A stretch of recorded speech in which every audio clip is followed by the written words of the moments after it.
Yeah, just under 15 minutes away from our first stone course.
Hey Kevin, sorry, we're just setting up here.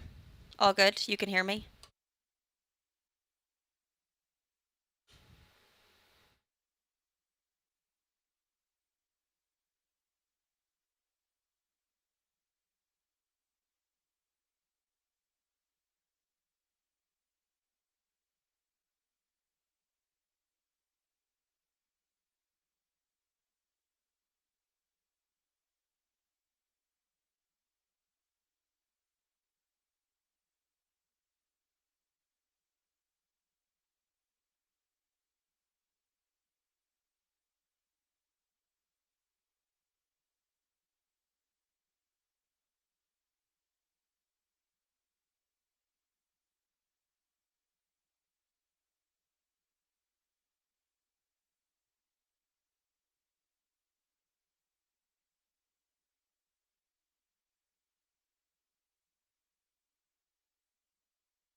Welcome back to Wellington International. We are here for the $117,000 CSI 4-star Grand Prix qualifier here during the Holiday and Horses series at Wellington International. My name is Ellen Sweetnam, and I'm joined today by Sydney Shulman Desidero. Sid, thanks for joining me today. Thanks so much for having me. Looking forward to a great class. Good. We have a total of 51 competitors in today's class. Starting off with a Olympic combination, Shane Sweetnam starts us off with James Con Cruz. This is a 12-year-old Irish-bred gelding out of Canon. These two said super successful together, long-term partnership Shane has now, and definitely ones to watch and ones that are coming back into circuit here. Yeah, he's won so many classes on this horse. They're a great partnership, so it's always really exciting to watch. No, you're good. I was just setting.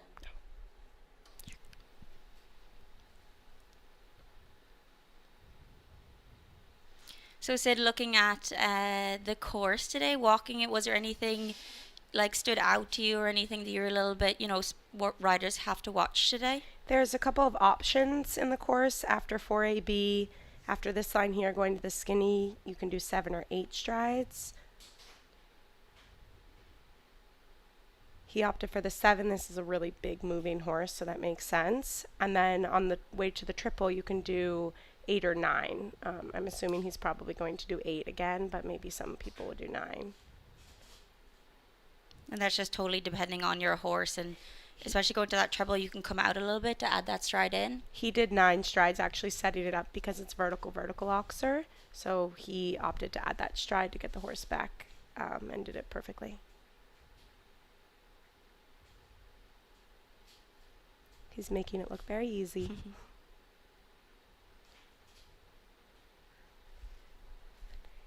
Some may do 9 as well to that into that last line. He did 8 for probably time allowed reasons and a big mover and a big horse, and that jump number 12 is quite a big square oxer, so he made that look very simple.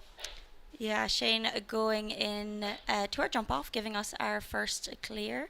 Time allowed is set at 77 seconds, and his time was 71.19. But as you said, Sid, he took out some strides in places and added where he needed to, but also just keeping that good canter throughout the whole class.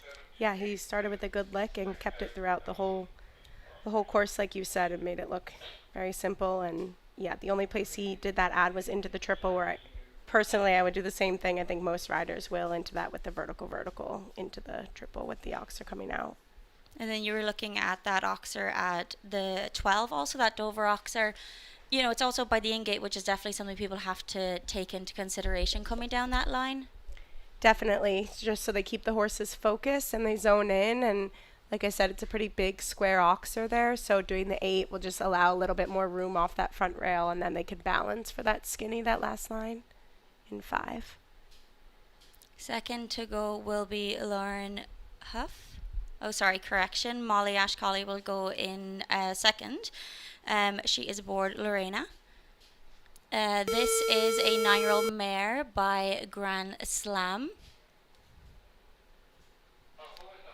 These two are picking up some results during the summer, one of those being a top 10 finish in a 3-star Grand Prix in Kentucky, and also picking up a 3rd place in the Welcome Stake the same week. Molly always has really light, modern horses that jump amazing for her. She's such a good rider. It's always a pleasure to watch, and her horses are always super sporty, so she's always competitive if she's clear.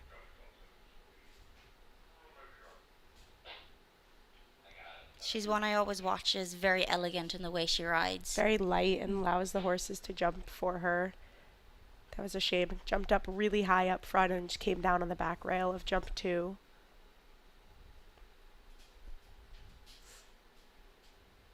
She opted for the 7 to the skinny as well.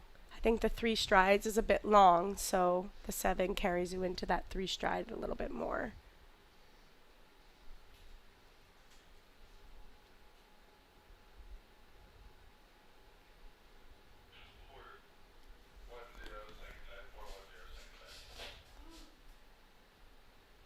Molly also chose to do that 9 into that treble. Do you think that's something that people now will watch and tend to do? I do. I think I was listening in the course walk. Most people coming into the combination, you want to be balanced anyways with the vertical oxer to set them up.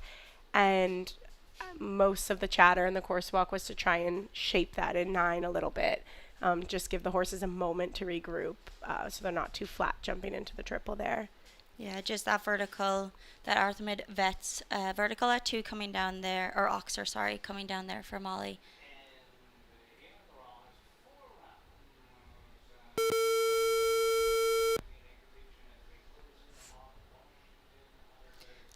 Next in, we welcome Gavin Moyland. He is aboard Anton.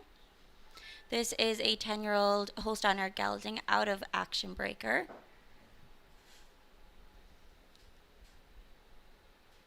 These two also competing during our pre-charity week. So for anybody that doesn't know, we had our national week last week, but just before that we had our pre-charity week, which was a 3-star, which gave riders a good build up to the 5 or 4-star this week, and also just setting them up for that pre-season. I watched yesterday. He did a lovely gray horse. I haven't seen this horse jump as much, but the gray horse he jumped yesterday in the ranking class was absolutely lovely. He had a great round. I think he was finished 5th yesterday. So he's off to a good start this week.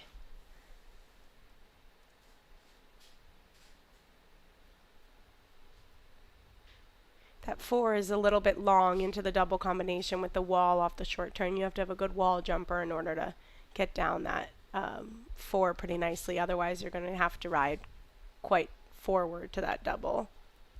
Which ideally is not really what you want to do. Makes it a little harder. He did 7 to the skinny and it's got a bit flat. That's where it could be the option for the 8. And he had it down behind. Same there. He did the 8 into the triple and similar rail. It was just a little bit at the jump and had it down behind as well there.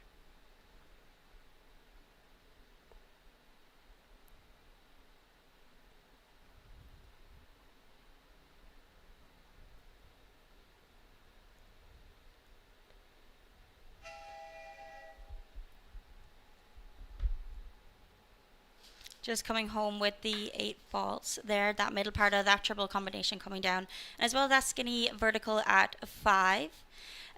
Sid, you said, he's not taking out strides, but doing the, the lesser stride option. For someone with a slower moving horse that isn't quite, up there to the bridle the whole time, is that something you just have to really commit to and just try and commit to those strides? Yeah, I think I still Shane gave a good example on such a big horse doing 9 into the triple. I think regardless at this level, most horses have such good rideability. You're able to fit in that amount of strides, and that matches what the combination is asking. The 7 to the skinny for time allowed purposes, I think if you have a big mover and something that's a little bit slow, it's definitely can become a normal stride. Just makes it a little harder to clear the skinny. But the 9 into the triple, I would say, is preferred. And then again, if you're worried about the time with a bigger strided horse that's slow, the 8 into the last line could work as well in your favor. And from 1 to 2, you can take care of the time allowed. Otherwise, then you're pretty stuck with the rest of the numbers. Yeah. Our original second in the order, Lauren Huff, comes into us. She is aboard a Clarsel Junior. This is a 9-year-old gelding. These two having a successful tour in Kentucky this year. Another one of our mounts picking up some top results while being at that 3-star level up there. Wow, jumped that combination. Pretty amazing there. Gave a really good effort at the wall, and then she had to ride up in the 4. It jumped that great. Unfortunately, she had the skinny down. I think maybe from overriding the 4 to the 1, the horse just got a little bit at the jump. Our course designing team really today have, given you the opportunity to move up and that challenge of a 4-star, obviously. But, it's really taking that rideability to know to move up, but also to balance your horse. Definitely. And at 9 years old, that's still young and learning and getting into this level. So, but it's a wonderful course that they built.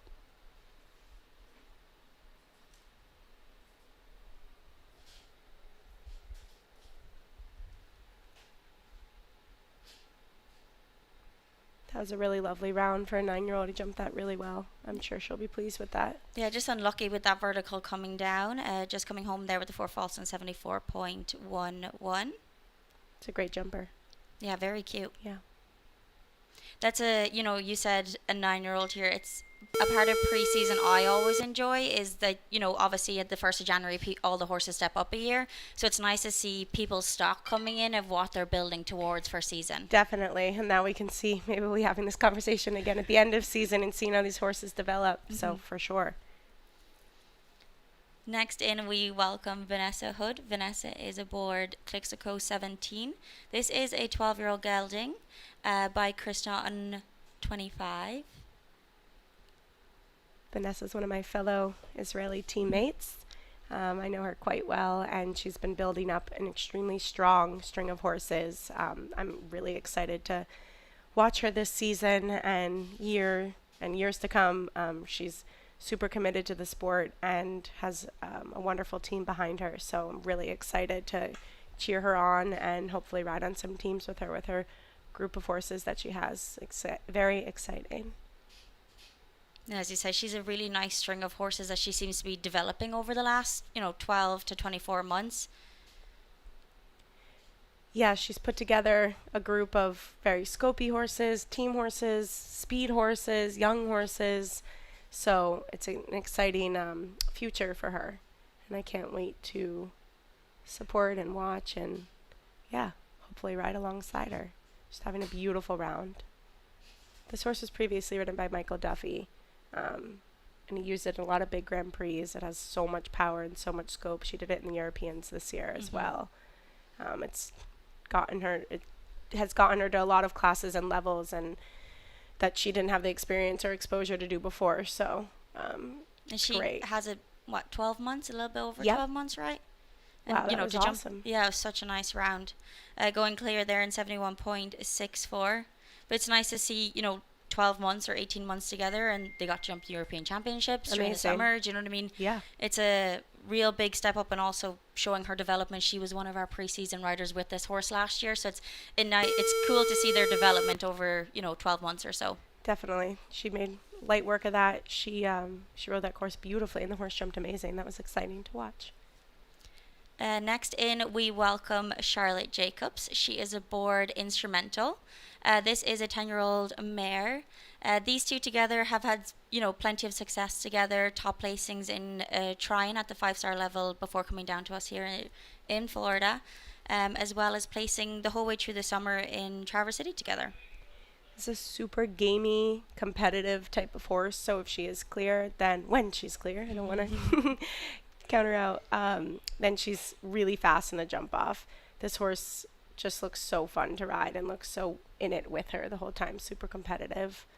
And again, like Vanessa, she has an amazing string of horses as well that she can rotate throughout so that they all stay fresh and ready for season. So they do a great job, our team behind her, and now she's working with Kent Farrington, who's the best. So she'll be set up for success this winter. It'll be really fun to watch her season. Just unlucky that front part of that Oxford 6 coming down. And I think something we don't really see so much in this ring is that it actually is at an angle. When you walk it, like, you do have a downhill, but as an observer on, on the TV or whatever, it doesn't look so much downhill, but when you're riding it, it really does. Especially coming towards home. The course designer, Anthony D'Ambrosio, set that intentionally with the skinny coming towards home. The long 3, it kind of forces you to open your horse up into towards the gate with a square oxer. I think that line, whether it's the skinny or the front rail, that oxer is going to come down quite a bit this course. And just that last vertical at 13 coming down as well. That's 8 faults there for Charlotte Jacobs on instrumental in 71.40. And that was kind of, we looked at that last line, adding in that extra stride and, just knowing what the best move is for your horse. Yeah, 5 by the gate with that oxer going into the plank. That'll also be probably the tricky part of the course to clear that. It's a big effort at the oxer, and the horses look a little bit right by the gate. So it makes it a little bit harder than to clear that last jump. And that plank is so delicate and black on the top. It's hard to even see. And that's a tricky jump. And he's really built in a way when you land off 9, you're kind of, nice turn back to your vertical, but you're flowing downhill with your oxer to flow down to another oxer. So it's hard then when you have that big plank at the end. Exactly. Genevieve Myers, currently in the ring. She is aboard Coral Reef Tassilo. This is a 10-year-old Hanoverian gelding, These two spending their summer over in Europe and then coming back over to the US for that Major League circuit. She rides with Helena Storman. She's had a great year, jumping some big classes. She's the nicest girl, and she works super hard. Again, she has a nice group of horses. This horse looks very careful and extremely athletic. This looks like an exciting match for her. Like you said, getting to watch a little bit of the preseason, getting their feet wet now, and then seeing what they're able to do this winter is going to be really fun. It really is an added bonus here in Wellington, having that preseason, the FAI levels and up to a 4 stars. It really lets people have, create a plan for season to know exactly where those horses stand after. Because typically, correct me if I'm wrong, but after the summer, people will give the horses a little bit of a break, and then they'll come down for preseason to kind of set up. Yeah, we at my farm, Backcountry Farm, we are a huge fan of preseason and post-circuit as well. It's just a little bit quieter. Seems like a bit less pressure with less atmosphere, but still high level of show jumping. So you do, like you said, get to make a plan, see where you're at, and then build up from there. If you don't do a lot of indoors in the season in the fall, then your horses are well rested and ready to go, and this just really allows you to kind of know where you stand going into season. It's wonderful. Next to go will be Jake Ward. He is aboard Dory 66. This is a 10-year-old mare. By Deshan. These two also coming over to us from Europe. So they picked up some top placings over in Europe, including a 4th place in a 2-star classic in London during that GCT tour. We're seeing more and more, Europeans coming over here for preseason. Typically, they would come during season or halfway through season, but more and more of them are choosing to come and spend their preseason with us here instead of, doing a Leva or one of the Sunshine Tours in Europe. Yeah, they're starting to pick up on a little bit of the hack here that we were talking about, getting settled in and figuring out it's really nice in the sunshine to jump here at this wonderful facility, and jumps and classes and money offered, and definitely who wouldn't want to be here right now. Ooh. Just a little bit of a miscommunication, like we said. 7 or 8 there is an option, and I think he did 7 or 8. It was just right in between. And that is not what our course designers ideally want, but they're building it in a way for that 4-star level to just put those little extra bits in to catch those riders out, really. It's like we said earlier, it's a wonderful course. It just gives you the choices on what suits your horse best. It's not anything tricky or trappy. To set the horse up for failure at all. This was a wonderful course that I think that it'll just have light faults everywhere and won't put anyone into major jeopardy. And those two clears so far are Shane Sweetnam and Vanessa Hood, both on quite big, also grey horses, that are very flowing and very forward. So the course really seemed to suit their rounds. Definitely. This course, if you have a big scopy horse, this is a very good course for you after walking it. James Ken Cruz and Klitschko are monster scope horses with huge strides, but they also have the adjustability and the rideability that both made them able to do 9 into that triple, like we said, beautifully, and that's what you need at this level. Yeah, Jake just choosing to retire there, taking number 1.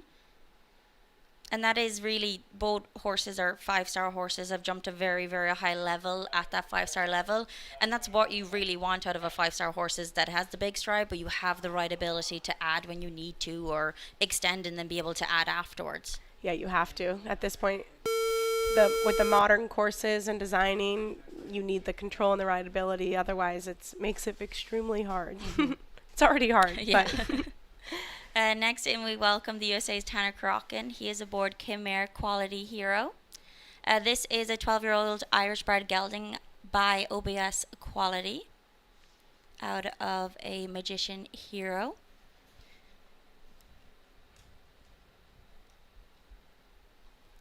Tanner's had an awesome summer.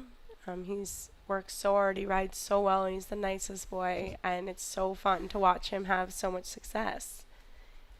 And he has a couple horses. I know he has the Cardozo, the chestnut speed horse. He won a big class on in Tryon, and he's been jumping a lot of clear rounds on this horse as well.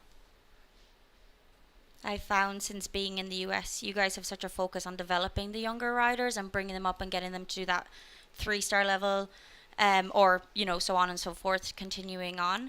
And Tanner's one of those young American riders that are kind of being put through the system to try and build up to be one of the Nations Cup riders in the future. Exactly. It's so exciting to see what he can do. And the more young riders that can be produced here, the better future for the sport and for the U.S. And it's fun to cheer him on. His whole family's in the horse industry, and his younger sister rides amazing. She won that little Palm Beach medal final last week here. And so I'm sure they'll do the same with her and build her up, and she'll have much success.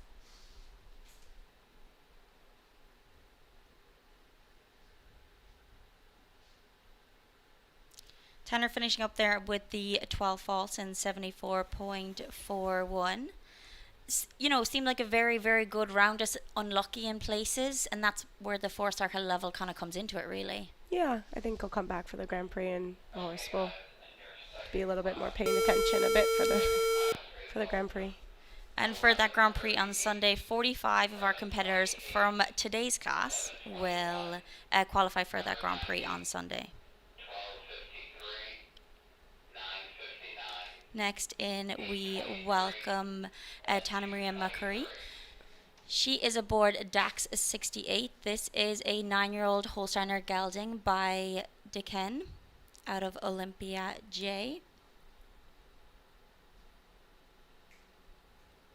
Another one of our competitors that spent some time over in Europe picking up some top placings, including a 4th place in a 2-star Grand Prix.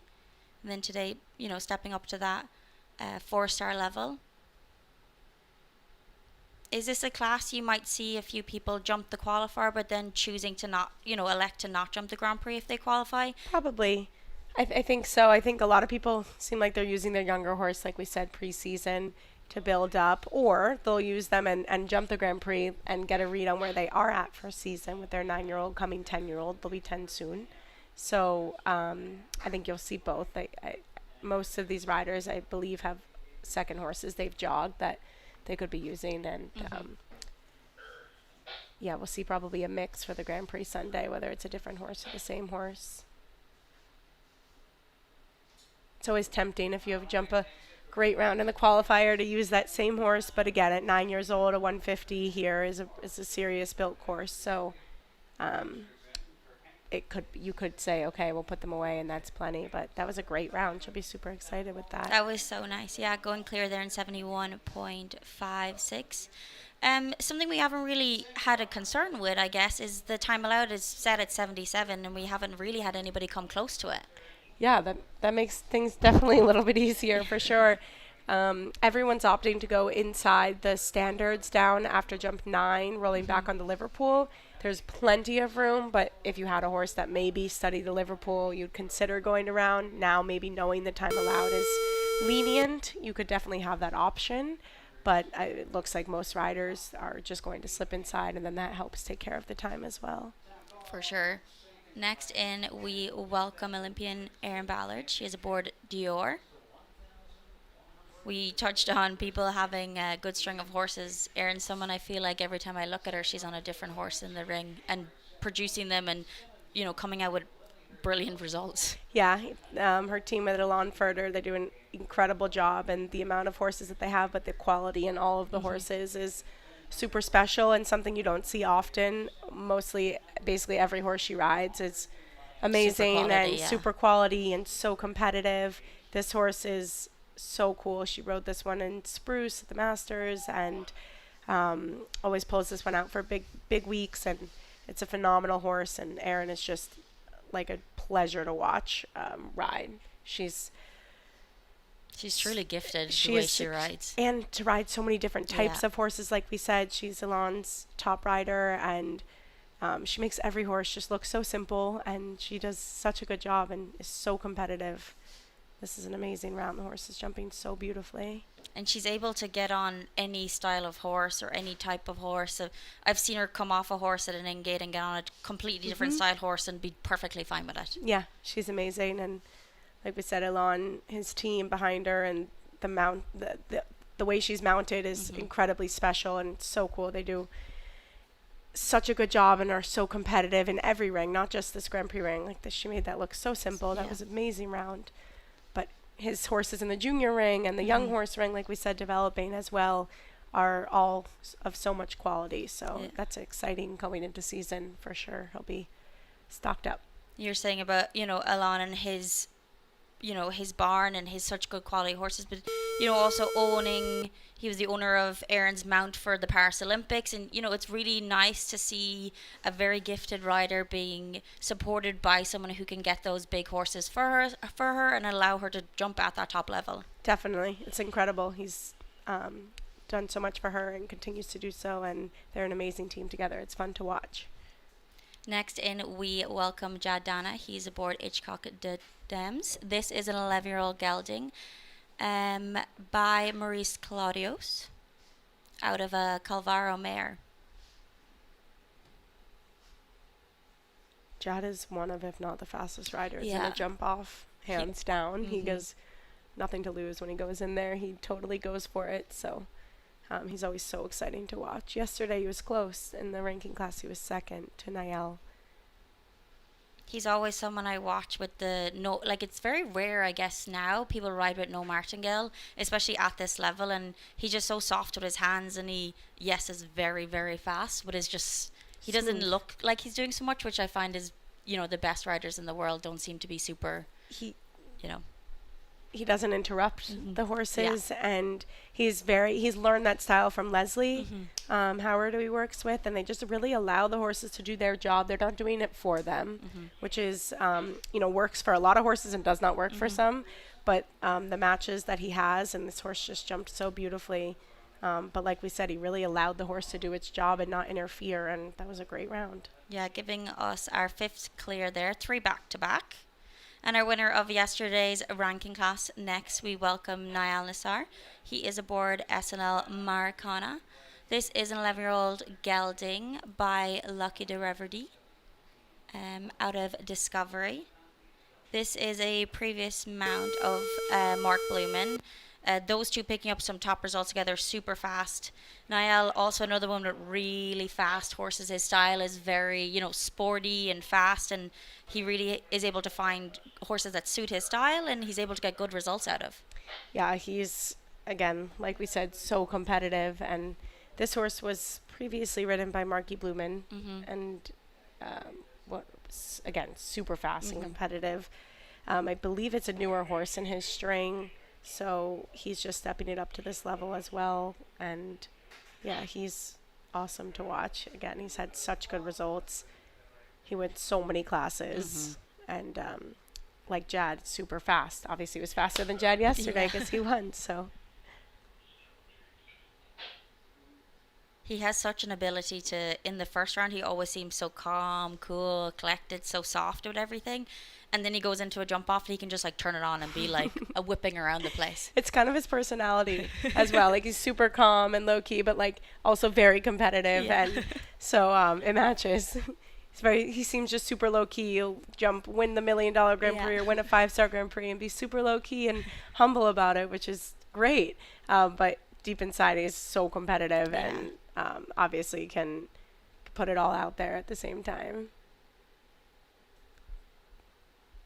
Really, you know, he's a very good horseman as well. Like he's giving his horse time, but even when he does that jump off round, it's, you know, bringing that horse. Those horses want to be competitive and they want to win also. Exactly. And his horses, especially, Yeah. they're winning type of horses. That was too bad. It just had the Liverpool down there. That's the first time we've seen that Liverpool come down today. You just think, you know, rolling back, you're also coming downhill and all the things. And the water tray doesn't help situations Yeah, either. it just got a little rolling coming towards home, and I think if he rode it the exact same the next time, it would jump it clear. That was a little unlucky. Next in, we welcome Stephen Moore. He is aboard Dearbet. This is a 13-year-old gelding by Diardo out of Baldora.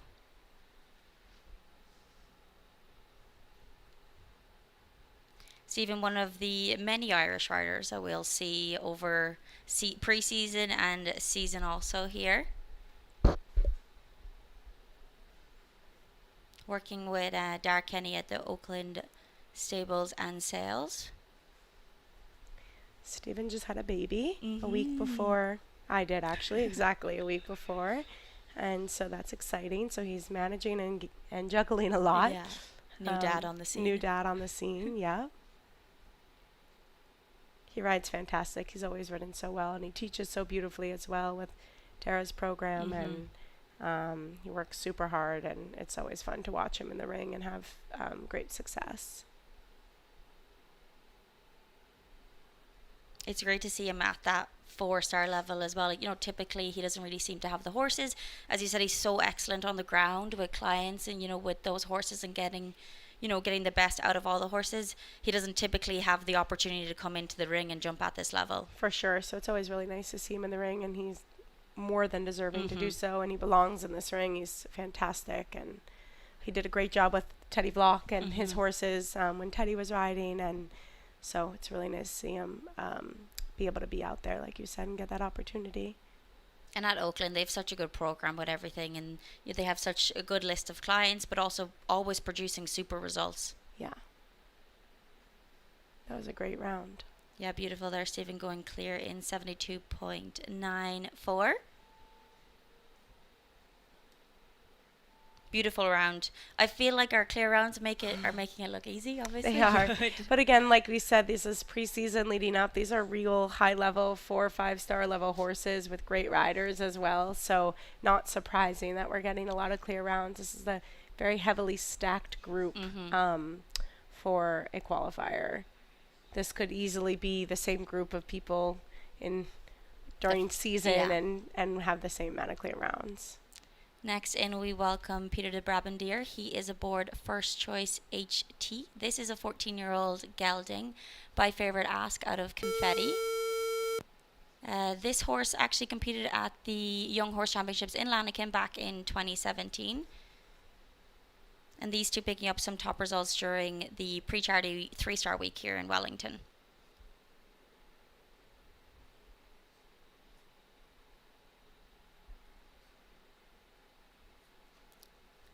Peter, another one of the riders with great owners, with Marty Huggins, giving him the opportunity to step up to this level. Another rider you see at all the different rings, riding all the different types of horses. Yeah, he rides beautifully. I just became familiar with watching him ride last year when he had a nice horse that they were building up. It jumped some of the Grand Prix for Marty as well last year. And he rides fantastic. And like we said, riding all different types of horses. Marty has a big sales business, so you have to just be malleable and flexible with whatever you're riding, and he makes them all look so lovely and does a fantastic job. Marty always has a group of really nice horses with him here in Wellington, and I actually got one of my favorite Grand Prix horses from him a couple years ago. Yeah. It's As he nice. said, big sales barn last year was producing younger horse. He has the opportunity, Peter has the opportunity to jump the big stuff, obviously, with a horse like this, but also giving him that time to develop the nicer horses so he has, bigger horses for the future. Exactly. This horse looks lovely, and he's putting in a fantastic round. So to keep it together here for the last line, looks like he's getting a little excited. That was really good. So nice there, Peter, going clear in 72.65. And coming down that last line, he seemed to come in a little bit forward, but he rode down to the plank so well that he was able to adjust, but not so much that the horse became unbalanced. Yeah, he knew, that's like we said, a big oxer jumping out of the previous line at jump 11, and then a big oxer at jump 12. And maybe that was intentional to get across those oxers and then really put the horse back together for the careful last jump, which is the plank, where he just needed a little extra control. He did it extremely well. Very smooth. Very smooth, and was letting the horse cover the back rails of those jumps and then put it together for that plank. Did a great job there. Next in, we welcome the USA's Blythe Crowley. She is aboard Kingston. This is a 10-year-old stallion by Extos. She's been developing this horse for a little while. It's an adorable type, and it looks so much fun, like a little bouncy ball. The way he goes, has a big jump to him. It's nice to see Blythe in the big ring again. It's been a couple years. She had that big chestnut horse, Quibel, that she got to jump some big classes on. So nice to see her back in this ring. She rides so well, and she's such a strong rider.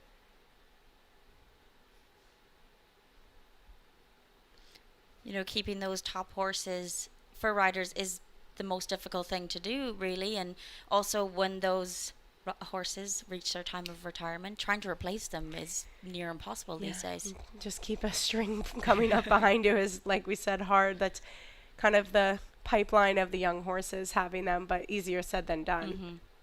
Speaking from experience.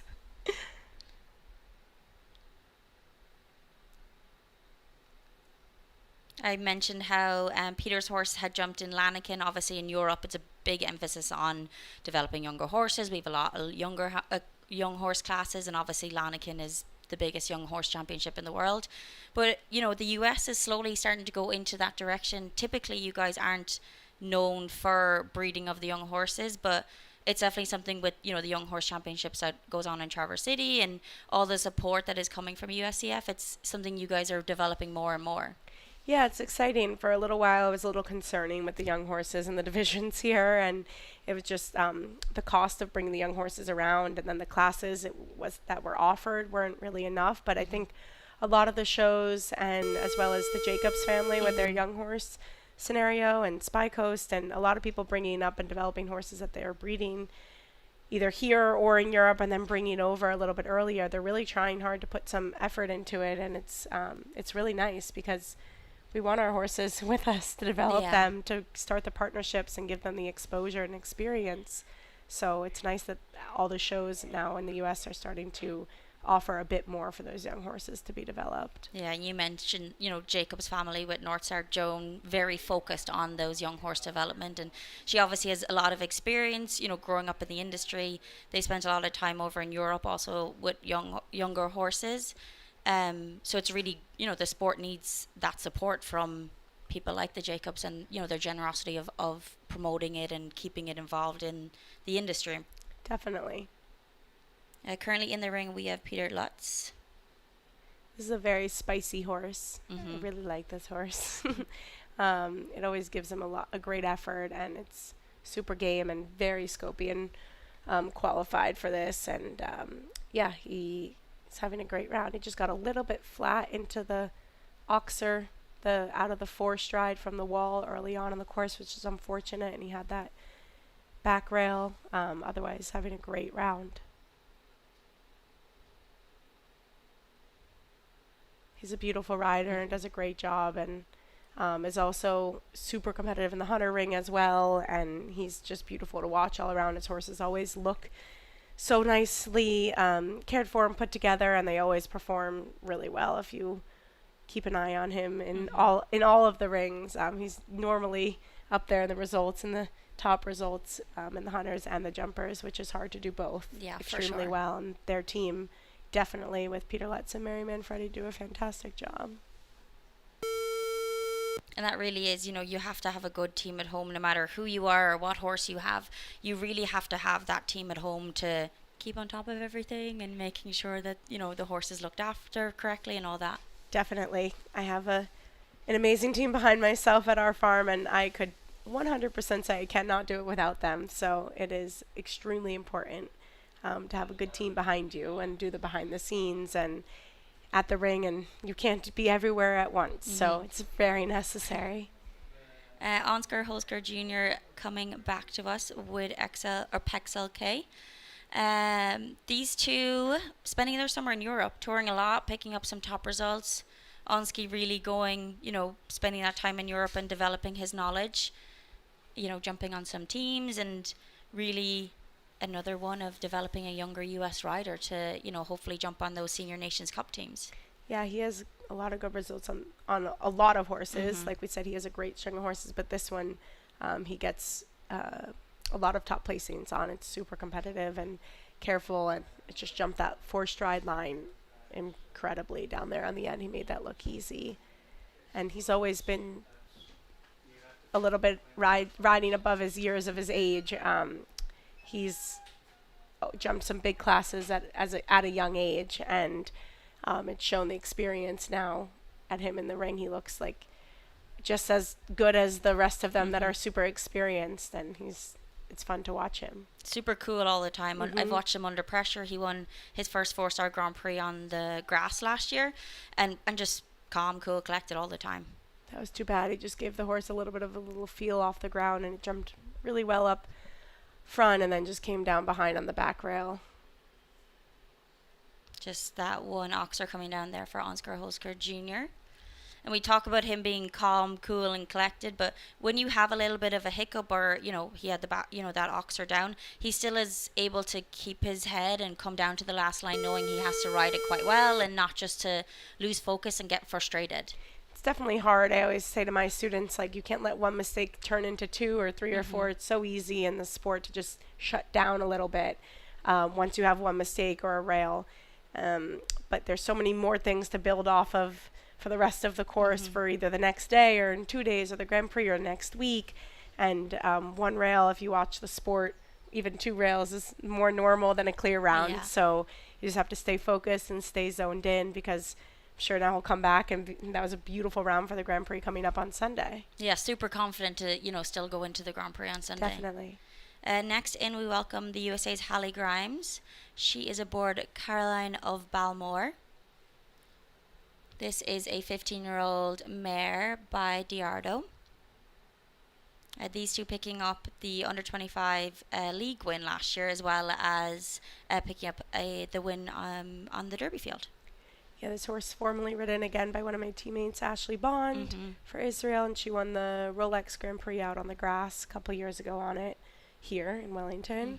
Also jumping big championships with it as well. Yes, exactly. And she's a fighter, this horse, and I think it took a minute for Hallie to get a little bit in the zone with her, and now they've been basically since under 25 pretty unstoppable, and they've jumped some amazing rounds. And Hallie again is one of the young riders coming up. She did that extremely well jumping in. It just caught up to her a little bit at B there, but she was, like we said, that's where the rideability comes into play, trying to fit in the 9 strides to add. The horse got a little bit excited and aggressive there at A, so it made it harder for her. But a very cool mare, but also a mare that seems a little bit difficult to, keep her calm and stop her getting too excited. Most of the good ones are. Yeah.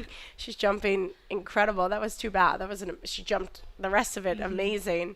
Again, early in the season, like we said, and she's going to have probably a great winter with this horse leading up, like winning the under 25 series. They get to jump under the lights. They get to jump in different atmospheres. So that horse has seen it all on the grass. So she'll be ready for a good season with that horse for sure. And that is, another added benefit of here in Wellington International for WEF is that under 25 series. You get to go under the lights. You get to jump on the Derby field. You get to jump as a team. It's big jumping with very good horses, super competitive. It really gives those younger riders that time to, play with the big boys for a little bit and see what that's really like to jump at that top level. I won the series in 2019. Oh, congrats. And it was like the greatest thing that I could have ever had asked for as a young rider, to give that experience and exposure. Like you said, the team, the grass, under the lights. It was the greatest series to just set myself up that when I turned professional, to have already had that experience and exposure was incredible. And I was so lucky to have a string of horses there that I was able to do it on different horses as well. And it was fantastic, and it sets these riders up for situations that maybe they won't get to experience. Getting into FEI here is extremely hard, and you're jumping with the best in the world. So to have that opportunity to jump for that amount of money as well, and FEI and the different atmospheres is super special. For those younger riders to jump under the lights, it's not something they typically get to do. A lot of them won't be under the lights for the first time in Wellington until they're jumping at that FEI level, which is obviously very daunting. And if you're going to a big Saturday Night Lights class, it's an amazing atmosphere, but for a young rider to go in for Very the first time, intimidating, I couldn't imagine it'd be everybody's like, oh, we're fine. It's full of nerves and excitement at the same time. Yeah, so it's great. And another clear round. There you go. It's a little bit of an unconventional type of horse, but super jumper, and he rides that horse amazing. It's a fun partnership to watch. They're very fast in the jump off. Definitely someone we'll have to look out for in the jump off, because fast and hot, which we love to see. Karen Pole will come in next on Celine. This is a 15-year-old mare by Cantargos out of Grand Line. A long-term partnership together. These two are jumping up to the 5-star level at the Highland Masters this year. Also picking up some top placings in New York during the summer. She's had this horse for quite a long time. She developed this horse as a young horse, and it's been fun to watch them build up to this high level of show jumping.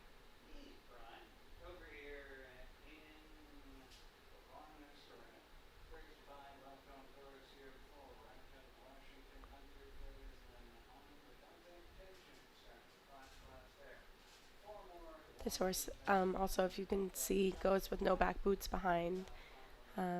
Very careful horse, and just has so much athletic ability. Can do it herself like that. That was a beautiful example through that combination. It's something we don't see so often. I did see during the Rolex Grand Prix, Scott Brash doesn't wear any back boots on any of his horses. So it's interesting. I feel like it's not something you see so common anymore. It's starting, if you're watching, it's starting to seem like it's a little bit of a trend right now. Oh, okay. I would notice at at the Spruce Meadows and the Masters, a lot of people at the top of the sport also now are jumping their horses without boots. Daniel Blumen's doing the same right now, and a couple horses. Mario Delorier does a couple of his horses without any back boots, and just allowing the horse to jump themselves with their own athletic ability, then use any extra support, which is interesting to watch.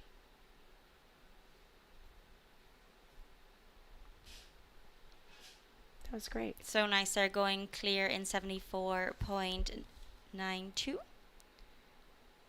I've had a few discussions with people about the back boots, and some, looking at it, your horse is jumping at a very high level, a lot of big jumping technicality to it.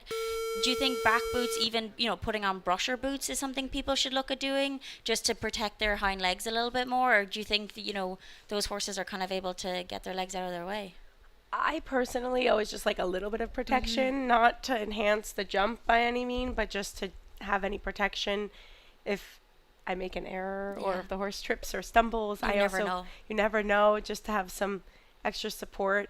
But again, some horses just don't like them or don't want to have them on at all. I have a couple like that. Or with down here in Florida, we get a lot of skin issues here with the moisture and the weather and the sand. So just to prevent, maybe that is part of it as well. Yeah.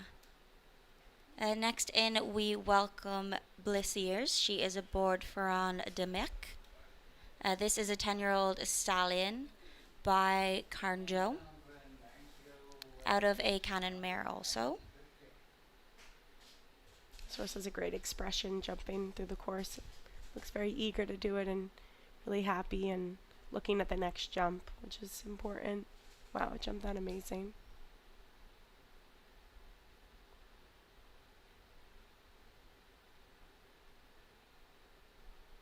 Everybody seems to be doing the 9 to that Yep. triple. I think we saw 1 or 2 people do it, the 8, and then it caught up to them by the time they got to B element of that triple.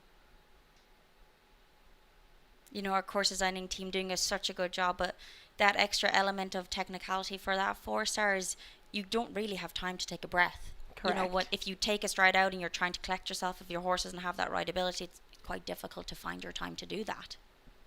I believe James Ken Cruz was the only one so far to do 8 to that end of that last line as well. The rest of them have kept the 9 by the gate. I've been keeping track here, but he is his stride. I don't think many are like him. He made it look just as easy as the rest doing 9, but going first in the class and not knowing how the time allowed is going to be, that makes perfect sense. Bliss just having that last vertical down there at 13. We've had a very different variety of horses. You know, we have the big ones like James Can Cruz that are so forward and floaty, but also, you know, he has so much spice to him also. But, you know, small, hot horses also. We had, you know, Kingston super small and Lauren Huff's fast. horse as well. And next in, we welcome Gabriella Reuter. She is aboard Marnis Rock.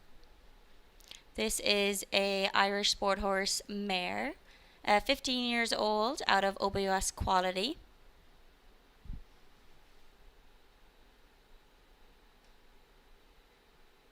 This horse has just given her a lot of experience and exposure at a high level of show jumping. It's done a lot for her in her career. She got it when she was riding with Chris Kapler and had a lot of success as a young girl, jumping big classes, starting, and just, like I said, giving her the opportunity to get in these classes, and it's a wonderful horse. It's got a lot of blood, and it's really eager and looking for the next jump always, like the other horse, like Bliss's horse, and just looks like it has a lovely demeanor and way about it. It's always nice to see those horses that pull you to the jump, like they really want to do their job and really want to do their best for you. She did the 8 there into that triple, and that worked out really well for her. She looked in on it a little bit early, and the horse's stride looks absolutely massive, but she got it done really well. She did it slowing down extremely well, like you would want to if you were doing the 8. So it worked out well for her. We'll see what she does here to the last.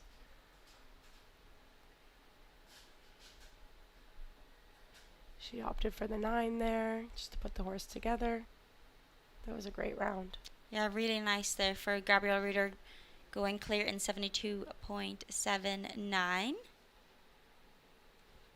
was beautiful. She just kind of picked up a good gallop from the beginning and stayed on it, and the horse jumped it so easily. That was nice. Taking that 8 to the treble, you really have to make a plan and actually, you know, come around the bend to that oxer, that BrainJava oxer, and then, you know, really commit to the inside line to get that, you know, set it up for yourself.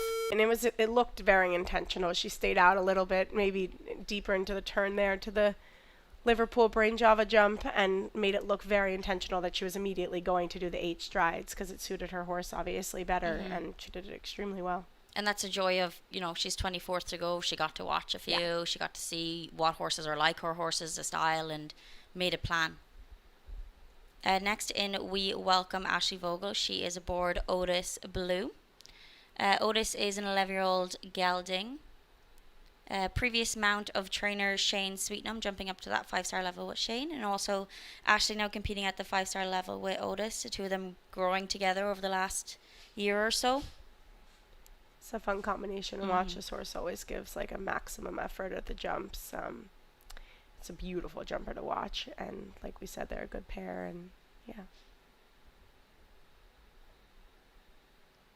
Just unlucky that 2 parts of 4A and B coming down. His stride was actually bigger than most in that 4. He didn't hold at the wall. She came in a little patient. I think he just got there a little bit too early. The stride got super big in that 4 stride. Ran out of room a little bit. Super scopy, but also has that massive stride you kind of have to play with. And she was the only one also that had to pull that hard to fit in the 3 strides too after the skinny. He gave an amazing jump there at the horsefair jump, but you saw it got super steady. So when she jumped in well in that wall for the 4 stride, it just got a little bit too easy. That was the 8, like her trainer Shane, on a stride like this. That makes perfect sense. And then she got it back nicely for that 5. Just unlucky where with that double F4 A and B coming down. You know, you said a little bit, forward. Do you think she kind of thought that he would back off the wall a little bit more than he did and, land a little bit more hollow? She came in quite boxy and a little bit short to the wall, probably knowing that the stride was going to be big, and maybe she just allowed him a little bit there's only 4 strides, so maybe for 1 stride too many. But yeah, it just got too short for him there in the 4-1. Our last to go before our drag break will be Lacey Gilbertson. She is aboard Bellamy. This is a 9-year-old mare by Bangok de Muse. Newer mount for Lacey. Very excited about this horse. She jumped during Charity Week last week under the lights. This horse is super nice. Had a really good career before Lacey bought it, and exciting new partnership to watch. Previous mount of Willem Veneer. And as you said, super successful career. Done a very good job developing it over in Europe before Lacey, purchasing her and bringing her back over here. This horse looks so much fun to ride also. The team that Lacey has in place, to do such a good job of buying a horse that suits her style. Her good horse Carly, very similar style to her, and Poppy are, they all jump in a way that very much suits Lacey, super fast but also so careful. Yeah, Shane's trains her, does a phenomenal job with matching his students to their horses, which is a really hard thing to do. And they all come out on such quality animals that, like you said, suit them. And it's hard to find horses at this high level that can relate to all of your horses. So again, he does that extremely well, that they all are relatable to one another. Oh, she just ran out of room there a little bit, but she was able to make it work in the 5. Just got a bit strong coming towards home at the end. Yeah, just that last part of that triple combination coming down there for Lacey Gilbertson. We have 10 clear so far. We still have another 20 or so or 25 to see. We're going to take a quick break and touch up the surface a little bit, and then Sid and I will be back for the second half of today's $117,000 BrainJava Holiday and Horses qualifier for our Grand Prix on Sunday.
We have our 10 clears coming back for the second half of today's BrainJava $117,000 qualifier here for our 4-star. Ellen Sweetnam back with you again, and Sydney Shulman Desidero with me again for the second half. First in after our drag break will be Philip Mogwan. He is aboard Orpheria HQ.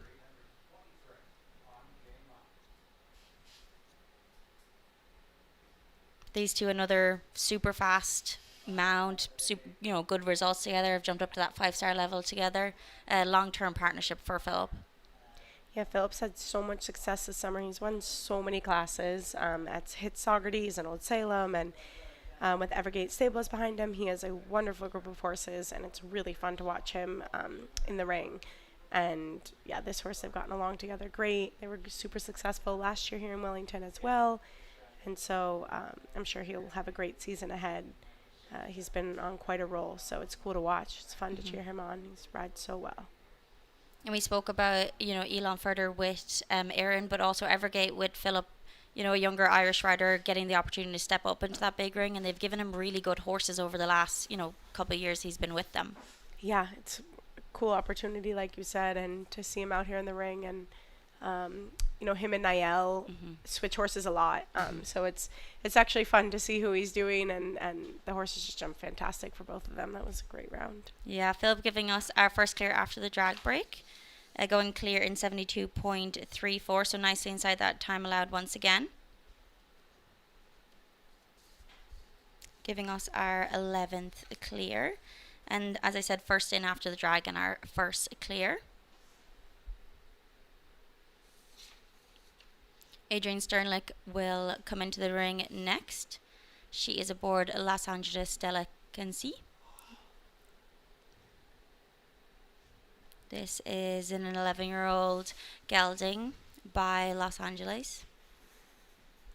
This horse is so cool to watch. It's so athletic, and he gives unbelievable effort at the jumps. It's really cool, and it looks like he's trying so hard over this, but it's every jump if you watch him, and even when the jumps get much bigger, he still does it. He's just such an athlete. It's really cool. It's an exciting horse to watch for this winter. Like we said earlier, preseason, building up for a circuit, and she has some high hopes for this horse. She calls him Adam in the barn, and he's absolutely an incredible athlete. So it's exciting to watch, and Adrienne's a great rider and a great horsewoman. So again, this is a horse with no back boots behind as well, that we were talking about earlier. Just letting him use his own natural ability, and it's a great jumper.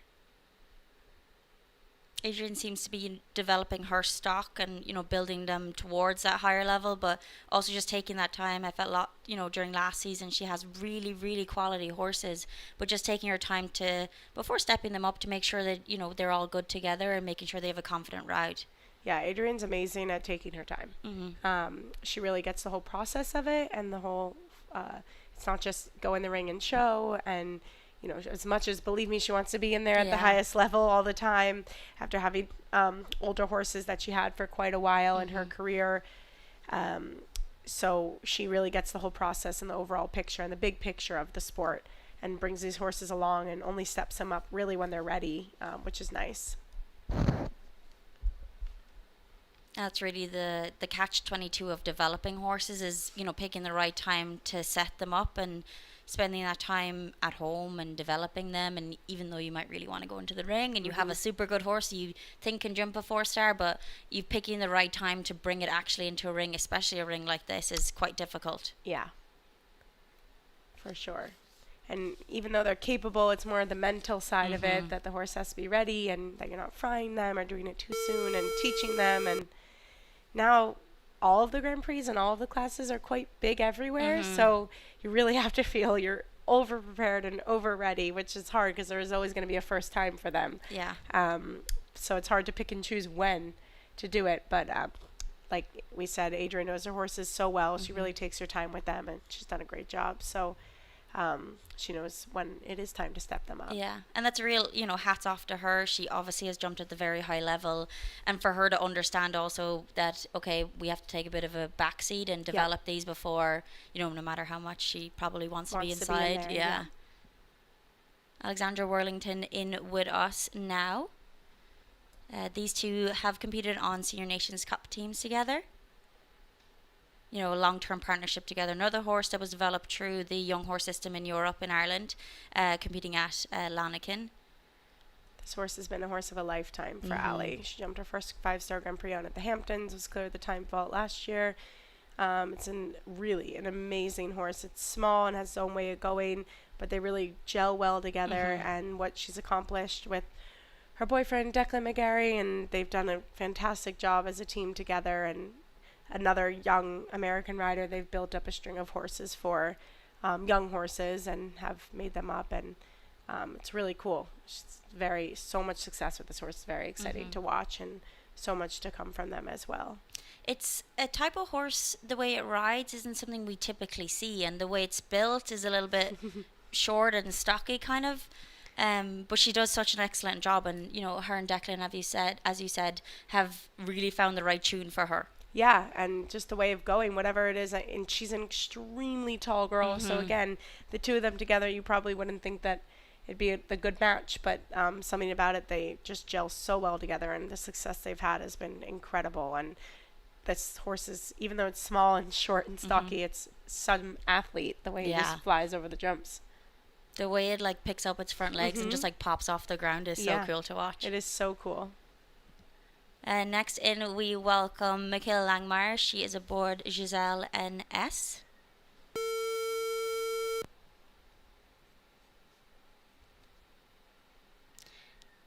This is an 11-year-old Dutch bred mare by Baloo Daru.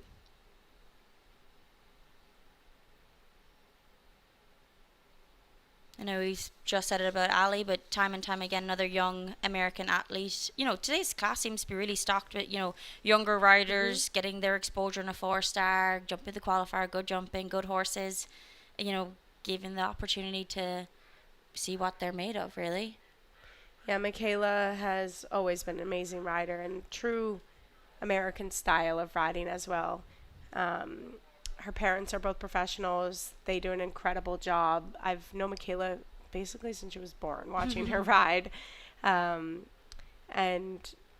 they did a great job letting her work with many professionals and top professionals in the sport and giving her the exposure. And she just soaked it up. And she's such a great rider, but such a good contact with the horse also. When you watch her go around, just always holding their hand and giving them a little extra guidance and extra comfort. And that's gotten her really far. She does a fantastic job. She's also extremely fast, so if she's clear on this horse and the jump off, she's a weapon to watch for sure. Oh, that was too bad. I jinxed it. Sorry. She's someone I always tend to watch. Her seat is quite nice. She's always kind of in the saddle with her, you know, her legs stuck to them is not the right word. You know, she's not gluing to them, but she always gives them that to support, to like encourage them, you know, keep going, we're good. Yeah, that contact that she has and just the security she gives the horse. She's a great rider. And that's also something, you know, riders have to watch, of giving security to horses, but also not over pressurizing them. And some horses like the security and some don't want any of it. Yeah, and she's a very tall girl as well. Her dad's super tall, her mom's tall, so that's a small, scrappier type of horse. So being able to just sit so still as well on a horse like that with a tall stature is hard to do, and she makes it look so easy. Next in, we welcome Celsorani. He is aboard Jip Vanda TNLZ. This is a 12-year-old gelding. These two together already jumping during preseason, picking up some results together. Another fast combination as always. We are sitting on our 11 clears so far. 10 of those were pre-drag break, and then Philip McGuan our first to see after the drag break, giving us that clear round also. We have about 20 left to go in this first round.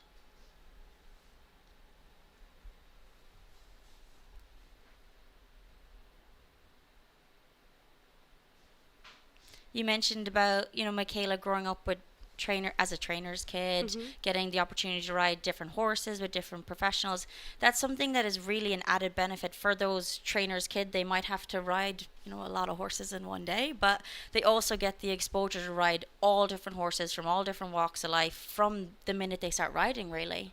I can speak for myself. I had the same amazing opportunity with my mom being a professional, and even just from the start of ponies, and we did a lot of young ponies and young horses, and being able to develop them and starting, I broke a lot of ponies and broke a lot of horses, and having that experience and exposure, and it's such an amazing benefit and just opportunity, because then by the time you get on a horse that's made or has more experience than you do, then you really feel like, oh, this is so nice, and or that you've ridden so many different types of horses, you can kind of put them in a little category, and it gives you that like library of knowledge to be like, okay, this is a little bit hot, we've done this before, we can do this kind of thing. Yeah, they slip into just little different groups, and you have the information and the formulas to kind of be able to ride them and understand them a little bit faster maybe than you would if you were just maybe rode one type of horse or one type of pony your whole career. So and as you said, you grew up breaking the horses and developing them on. As a horsewoman, do you that kind of stands to you to be able to know from the ground up of how a horse is developed, what it means to get them from the ground running, what a good foundation is, and you get to learn of how you train younger horses up to the level, or up to whatever style, if it's hunters or eck or jumpers. It gives you that opportunity to see really from the start. Yeah, and it's so satisfying that you get then such excitement then when the horse or the pony then ends up going and doing something successful, or reaching a goal that you've had in mind for it, or even if it was sold and someone else is doing it, and just watching it and you're like, wow, you were helped shape that success and were some part of it, which is so cool. And it really gives you the confidence in yourself that you can build up and give a horse a knowledge or information, and from your expertise. It's a cool feeling. And then you appreciate the made ones, let's call them, exactly. or the more experienced horses a little bit more, because you've seen what Definitely the bottom is what like. the other can be like. Exactly. Sometimes it's harder. You get on and it's harder to do nothing, and it's harder to not feel like you have to train them up, but for sure. And also just the knowledge of being able to work with many different professionals and different people and different opinions, and you can always learn so much in this sport. You can never not be learning something. So to watch or to learn how someone else does something versus someone, it's that for sure, taking that information and that knowledge away is extremely helpful. And those, the trainer kids I've seen with my own family, is they kind of end up getting the catch rides from different professionals because their families know each other, and the kid is in the system, which, as you said, gives them that chance to talk to different professionals. They get to ride their pony or horse, and those people are giving them knowledge to go into the round with that horse, but also to add to their library of knowledge to have in their back pocket. Exactly. Very lucky. Next in, we welcome Max Routledge. He is aboard Me the Rebel, or T.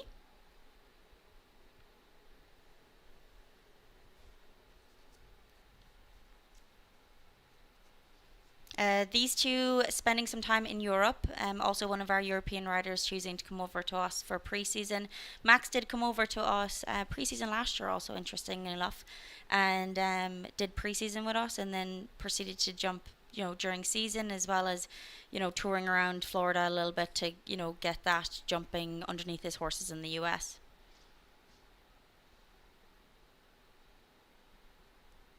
A little bit of a smaller horse, so he had to ride up that 4 after it jumped the wall really well, but it made it look no problem.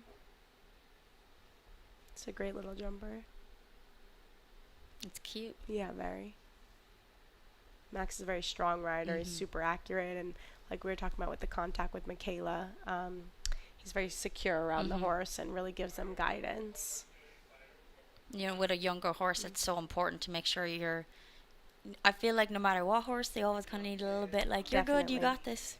Big ring, big jumps. It's nice to know that you have a partner there for you, for sure.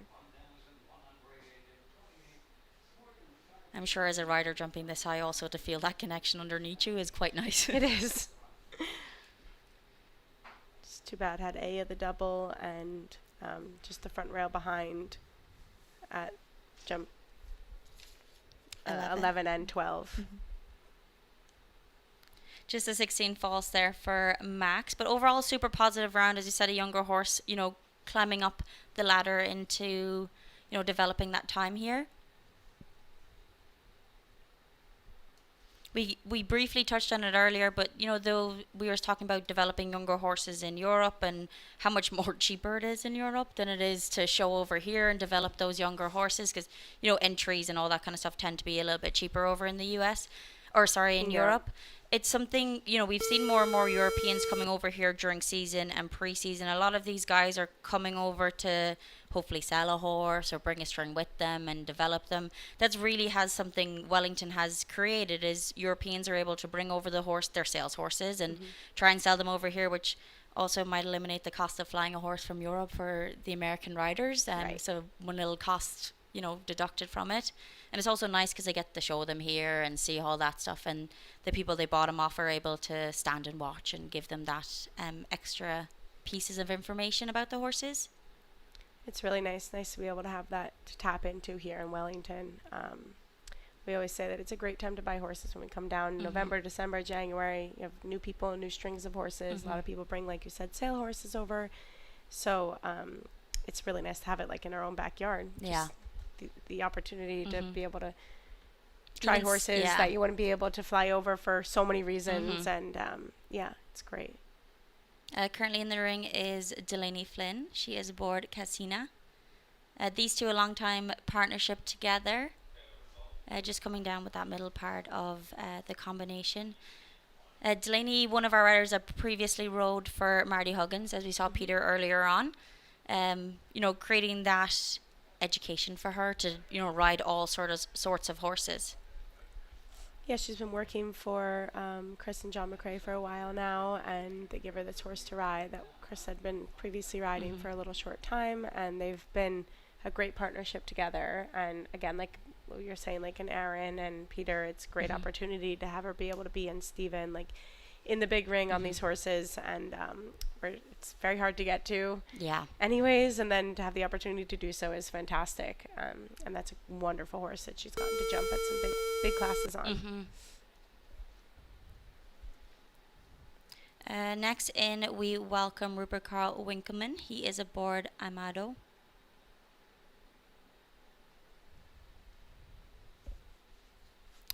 One of our European riders, but Rupert's spending a lot of time with us over here in North America, jumping some classes up in Spruce Meadows, as well as spending some time in Traverse City, and also part of that, major league circuit as well. Yes, he always has a wonderful group of horses.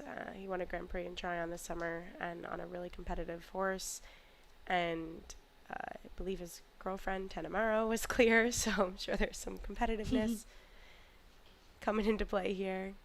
Is that something you find at your own house? The two of you I was going to say, with my husband and I mean, if anyone is going to beat me in the class, then I want nothing more than it to be my own husband, and for us both to have success. But for sure, it's definitely in the back of our mind that, gotta do better than one another. Like but first and second would be nice. Yeah, exactly. Keeping it in the family. Yeah.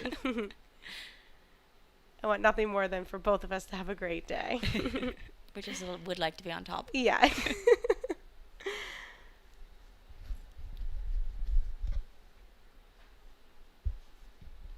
During the Young Horse Championships this year in Traverse City, Michigan, he brought a few young horses, which is always nice to see. I always find with the professionals to be able to have the knowledge also to bring on these young horses and give them that confidence.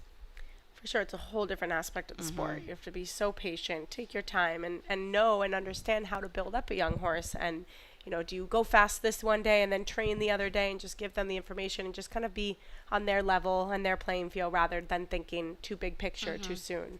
They can just so easily, the sport, you want the longevity of the horse and the sport. You can be in it forever. So to just take your time and develop these animals is important rather than just thinking of the one class and the one moment.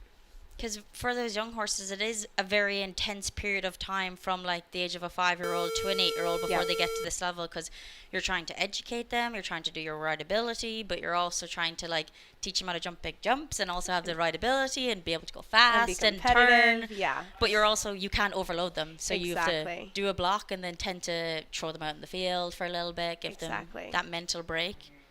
But it really is a huge skill to have to be able to do that. It is. It is an education that you need to have, either have had in your toolbox or to learn. And like we said, like you can always keep learning in the sport. And I find myself even asking friends, professionals, anyone in the sport, like questions on developing horses Yeah. or what they would do with a horse with this bit or rideability, or just so you can keep learning new information. And everyone has their own style, so it's interesting to learn from everybody. Yeah. One thing I think is, maybe a little bit unique in our sport is every course walk, someone's going to be chatting to somebody. Or, everybody's kind of like, oh, I walk this like this. What would you do? Or everybody's trying to help each other. Or someone comes out of the ring and said that, that line from 4 to 5 was short. Or it's really nice in our sport that everybody kind of helps each other out and has, rooting for each other at the end of the day. But Definitely. they'd like to be on top probably. But Yeah, for sure. But it's not a team sport that often,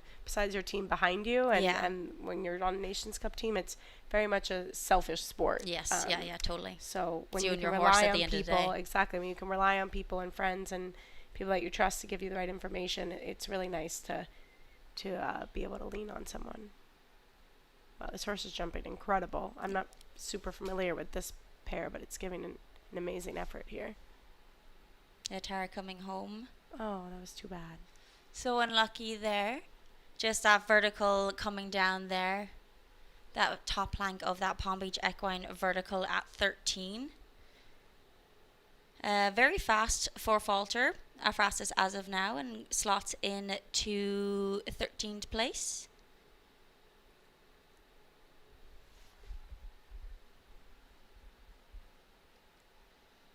I don't want to jinx it. I don't know if jinxing is the right word, but only one clear so far in the second half of the drag break. Yeah, we estimated about 8 to 9 more, so we'll see. We have still plenty left in the class, but the first half was a heavy half. We had it's interesting, the qualifier start list is very different to the Grand Prix. Obviously, it's in reverse order. The Grand Prix tends to be. This, you get such a mix. Typically, you watch Grand Prix and you're like, oh, the last 10 are, the top ones, and you'll get clears left, other places. But for a class like the qualifier, you don't know where your clears are going to pop up from. Exactly, and like James can cruise and Shane can jump clear and win a class, whether they go first or last or in the middle. Yeah. So starting out strong like that kind of just put the class on the right foot. And it's interesting, if you have a little bit of a rocky start to the class in the beginning, just randomly or by the course, it's then can affect the rest of the class going down, because it just mentally gets in your head a little bit for the rest of the start list. Currently in the ring is Caroline Mowini. She is aboard Car CZ. These two, super successful. Caroline, always a super fast rider, also a younger US rider, has competed at the North American Youth Championships, picking up medals and placings, and always super, super, super competitive. Yeah, she's had a great string of horses. She works with Jess Mendoza. And yeah, super competitive in the junior division, and she was jumping some FEI classes well beyond her years early on as a junior still, and that gave her plenty of experience. The horse just looks very excited. And as you said, training with Jess Mendoza long term together, and also the development of Caroline is really a testament to Jess Mendoza and the way she, is able to have a good horse for her client, and also just give them the confidence, because she's a younger rider, as you said, and jumped way above her years. But the confidence to go into a big class like that is something that is definitely you can't count out. Definitely, yeah. Jess does a great job behind the scenes as a trainer and a rider, obviously, and like you said, giving her the confidence to be able to go into these big classes is super key and important.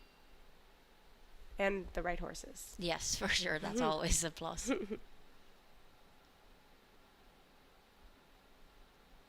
Mix of all different nationalities so far, Claire. We have those 11 clears, and we have about 13 left to go in this first round. Just waiting for Christian van der Veen to come into our ring today with Bull Run's Jara. This is an 11-year-old gelding by Ukro. These two competed at the World Cup Finals in Basel this year. So definitely an experienced duo. They also picked up the win in the Grand Prix qualifier during pre-charity 3-star week here in Wellington International. These two super competitive together. They belong to a partnership. They have such a good dynamic between each other. This horse is awesome to watch. The expression on him is so cool. And Kristen is masterful at just allowing the horses to do their job and does not interfere with them. I think you said earlier with Jad, with the no martingale, Kristen goes that style as well, and just really allows the horse to use their athleticism. She's so fast, and her horses have huge strides. And when she's in the jump off, she's deadly to try and catch. I've tried. And her stride, like all of our horses tend to have such a big stride because she lets them, her style of riding seems to be so forward. Yeah. But they can turn on a hairpin, no problem. The rideability and control that she has, and just the partnerships that she has with the horses, it's so clear. She knows them so well. And the horses go above and beyond for her, but she gives them an amazing ride. She's so talented and has so much natural feel and ability. She knows exactly what she's doing up there, and the horses just respond so well to her. They jumped that 3-stride line. Phenomenal. Another one of our riders that is a great sportswoman. Oh, that was just a bit awkward there. He came out of the triple, but not so much push as he normally would there, maybe, and just came down on that one. Great sportswoman. I've seen her on the ground and the stalls, and she's always with her horses and always just concentrating on her rounds and making sure that she's focused and giving her horses the best ride that she can. Yeah, the natural ability she has is amazing, and then the success that she has is also phenomenal. Like you said, World Cup final, she wins at least a class or two most places she goes to, and that horse will sure jump a great round on Sunday.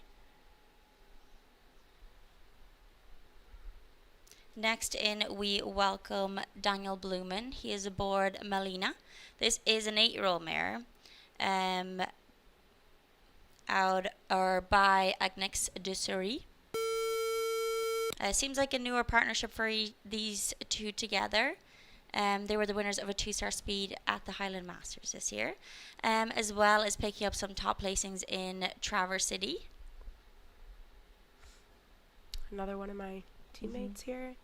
He always has a wonderful group of horses. Again, talking about bringing up young horses. Oh yeah, so good. Yeah, Daniel does a phenomenal job. Wow.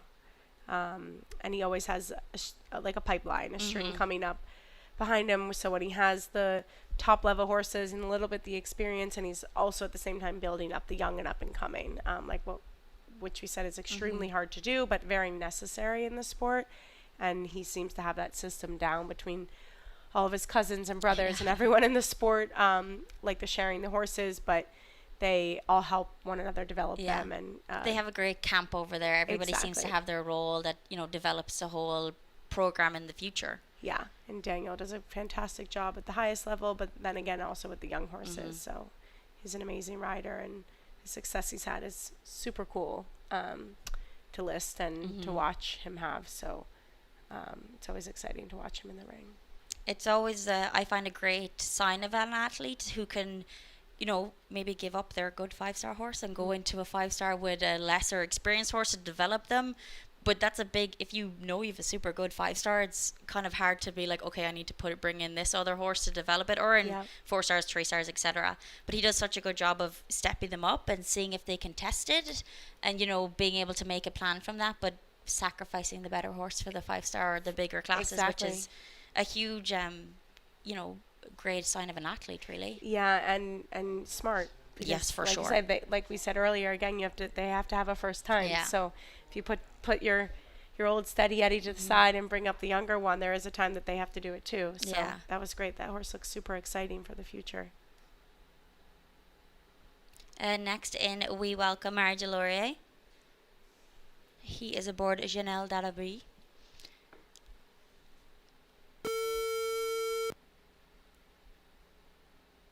This is a 9-year-old stallion by Capital de Orga. These two picking up some placings in Tryon on their way back down to us here in Wellington. 7th place in a 5-star Grand Prix qualifier, as well as picking up placings at the 5-star level in Traverse City during the fall. Mario's eye for a horse is pretty incredible. Yeah.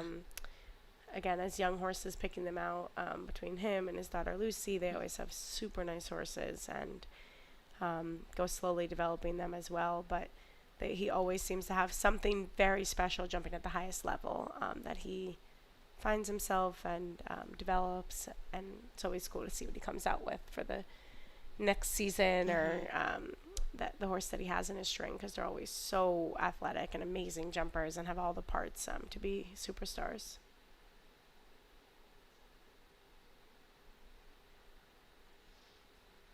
Something that I feel like isn't just, talked about so much, but coming from a horse family who, is in the sport, who's, I wouldn't say whole life is a sport, but very much focused on the sport, it really is an added benefit to these riders, because people love the sport and they love the horses, so you're spending time looking at horses jumping all the time, and being able to scout horses in Europe because you genuinely enjoy watching classes, etc. Exactly. Mario giving us our third clear in the drag break. 2 back-to-back clears there coming from Daniel Blumen and Marie Delorier. No surprise there, obviously. Like we said also earlier, that these horses are getting ready to jump. Like that horse, I'm sure, will be jumping most of the 5 stars during circuit, and it's just getting its feet wet early in the season. So they're making light work of this. Yes. These horses. It's, as you said, it's pretty cool to see the 5-star horses come into the 4-star, and seeing them just, test the waters, come back from a little break, and just seeing what's in the tank for season. Exactly, yeah. This is one of my favorite horses to watch. Yeah, and pair. Yeah. My Clementine with Nina Malave, currently in the ring. I don't even know what to say about her. She's a gifted rider. She is unbelievable at what she does. Has pulled out some serious results all summer. Incredible. It's so cool to watch, and like the riders we were discussing before, the support that she has from the Rain family, and Helena Storman now is helping her, and she has all the tools in her toolbox to have success, and she's had beyond so much success this summer. She's been on fire, and it's so cool, and this horse is just incredible, and it seems like every time they ask it to step up, it does. And in Spruce, it was unbelievable, that class that it won. That was a massive 160 class that it jumped, and that was a huge win and super exciting, and it's really cool to watch her in the ring and the partnership she has with her horses. And she is such a good camp, as you said, the Rain family supporting her, which is amazing to have them support a younger, up-and-coming rider. And Helena Stormans, who is a genius. Yes. And being able to have her, giving you the knowledge and developing you. And they're really focused on her development, which is amazing to see for the sport.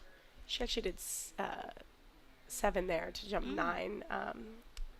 The horse looks a little excited, and like we said, probably fresh coming into season. But it worked out well. She got away with it and jumped an amazing round. Beautiful clear there, giving us our 3 back-to-back. She's another one of the riders you watch, and she doesn't look like she's doing so much, but she clearly is. One of my growing up, my favorite riders was Marcus Enning, and you'd watch him and you'd think he's doing nothing, but he's so effective in the way he rides. So quiet on the horse, and it just looks like they make it look so easy. You watch him go into a 5-star, and you're like, whoa, that doesn't look so bad. Yeah, he doesn't even look like he's breaking his sweat. Yeah. Neither does Nina. Yeah, literally. We welcome in Tiffany Foster now. She is aboard Anton. This is a 10-year-old stallion by Arco the Third. This is like one of the most beautiful looking horses, that's for sure. The way it moves is so nice.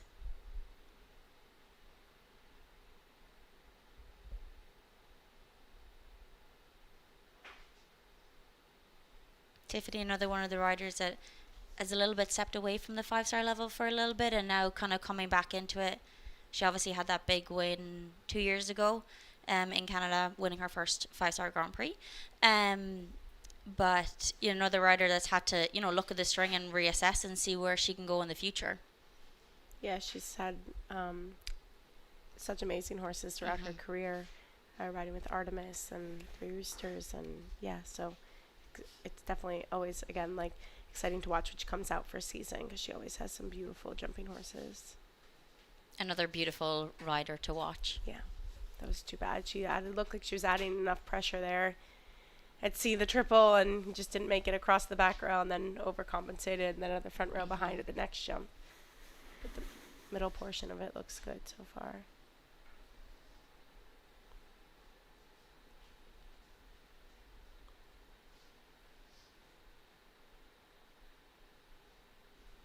Just unlucky there with the 12 falls, but overall really beautiful round. And as you said, that middle part of the combination coming down, and then the knock-on effects of it following you up when you come to, that first part or the first rail of that oxer down at 9. But that's 4-star jumping. That's show jumping. Next in, we welcome the USA's Brian Kernan. He is aboard Arctic JTZ. This is a 9-year-old Zangerzider gelding by Arton Perzi. He's also competing during pre-charity week and picking up some top results with us. These two are a longer pair together, seem to, gel quite well together, know each other, and have that good understanding of each other. Brian always has lovely horses. Him and his wife do a great job. And again, they develop a lot of horses coming from the young developmental process up to the highest level. And and it's nice to do it as a family. Their 2 kids ride as well, so bigger picture of it. It's in their family, and it's really nice to watch them at the show and be with everyone all together. It's another horse without any boots behind. See, it's becoming a little bit of a trend here. Yeah, now that you've said it. Similar to no shoes. Yes, that is also a trend. Because Henrik von Eckermann, right? Yeah, He doesn't ride any of his pretty much with shoes on. Yeah. Have you tested the theory? Recently I have, with one specific horse. We were having a little bit of a problem with our shoeing, and we said, let's take them off, and it is working. Oh, good. So, not saying I'm going to go and take all my horses' shoes off, but for this specific one, it's a little bit harder, again, in the Florida, like we were talking about with skin stuff down here with the moisture and the heat and the everything and the sand, and they're shipping back and forth and the different kind of ground to walk on. It's a little bit hard to protect them and keep them that sturdy. If you're staying up north, or if you're in Europe and a little bit of a colder atmosphere, I think it's a bit different. But a lot of horses, if you pay attention to no shoes, it seems to be on brand here. Yeah. Brian Kernan just coming home with that 8 jumping falls coming down. Those jumps coming down 11 and 12. It'll be interesting to see how the sport develops in that perspective of like what other things will be brought in. I know the FEI are bringing in a lot of new rules about nose bands and all that kind of thing. So it'll be interesting to see how the dynamic of no shoes works out for people, as well as the no boots. And right, this is such a high level of show jumping that if someone at this level feels that no boots would be correct or no shoes would be correct, they're probably right. Yes, or at least just knowing their horse that well. Yeah. They're not just testing this theory randomly. There's probably between the team of vets and farriers and everyone behind them that they've come to this conclusion that that's going to be what makes the horse perform its best. And definitely have tested the theory before going into a 5-star. Exactly, hopefully. Well, yeah, you'd hope.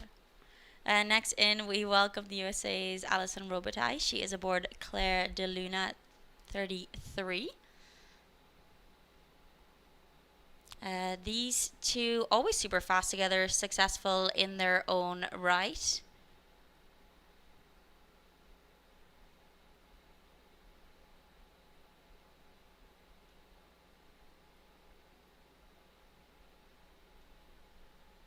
This horse, I believe, was ridden by Yuri Mansour before.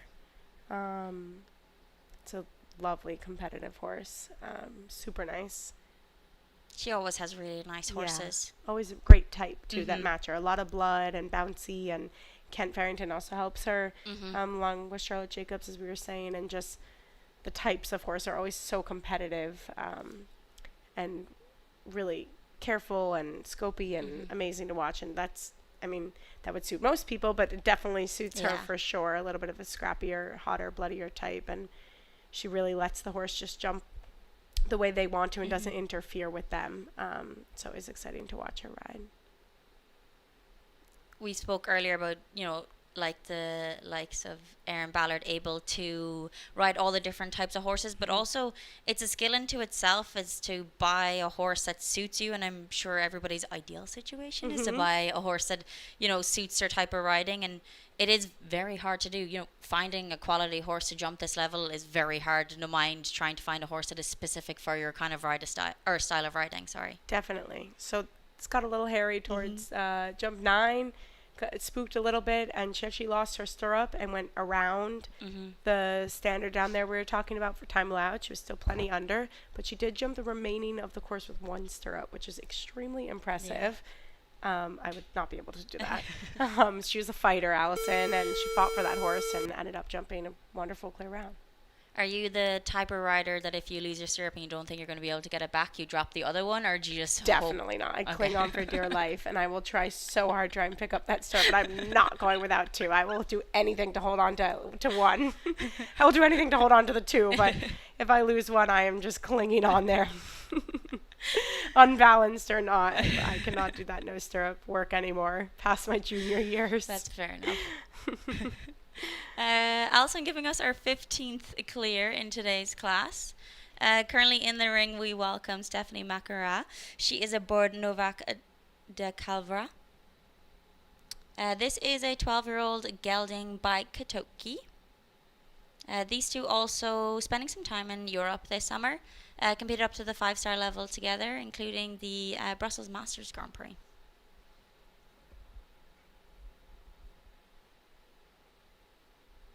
We haven't seen that BrainJava, the Liverpool Oxer, come down, I don't think, Not at all. yet. Yeah, they're jumping that well away from the gate. This is a new jump, actually, the Decra down yeah. the bottom. Yeah. So I think the horses are just paying a bit of attention to it more than normal. And that's, we talk about a lot of added benefits of being in Wellington, but the level of materials is quite it's crazy that the stuff they bring out, even week on week, there seems to be always new jumps inside in the Grand Prix ring, which it does. It's hard to keep it fresh and keep it interesting. Like last week, they had the Black Swans here from WEG, and those definitely got a couple horses out here, and they're breaking out the wall early in season here. But it really gives, what you're coming to Wellington for. It's for that exposure. It's for the good jumping. You want to jump against the best and try and win against those people. We have 16 clears. Next in, we welcome Margie Goldstein-Ingalls. She is aboard Deacon's. This is a 16-year-old gelding by Diardo. Long-term partnership together, of course. Pre-charity, picking up some placings in the Grand Prix as well as the qualifier. Margie, what can you even say about her? She's a genius, a legend. She is a legend. I mean, talk about grit and determination and ability, and it's incredible. It's truly incredible, and the success she's had and will have and having, and it's amazing. She's definitely an inspiration to a lot of female riders. And she seems, between Deacon's and Jack of Hearts, both 2 very big horses. Yeah. Like we were saying, like, the type of horse fits Allison.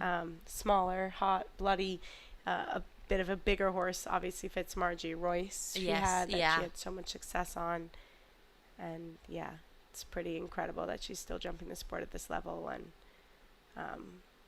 it's always so exciting to watch her. And just jumping at the high level, consistent, constantly is, she's been at this top level of the sport for so many years. She's truly a legend and someone, to watch always. She was a legend when my mom was doing the sport as well. We'd talk about classes she's won all the time when my mom was a junior and jumping the sport, and now I get to experience her in the ring as well. It's very cool. But even, for yourself as a woman in the industry, having someone like Margie to look up to see that, you can keep going and, Yep. we don't tend to have a lot of female athletes at that top level. So it's definitely nice to see.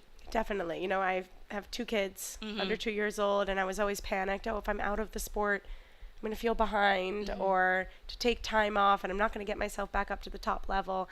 And it's so not true. You can do the sport forever. Yes, yeah. And Margie herself with injuries or moments where she's had time off as well, and look, she's still back up there and doing it. And like you said, this sport, you can stay in it for such a long time, and taking a couple years off here and there, or a year or time or months, you don't fall behind if you are invested and work hard and have the horses and can back it up with the ability. You can do this for as long as you want, and it's truly special in that way, because there's no time. Yeah.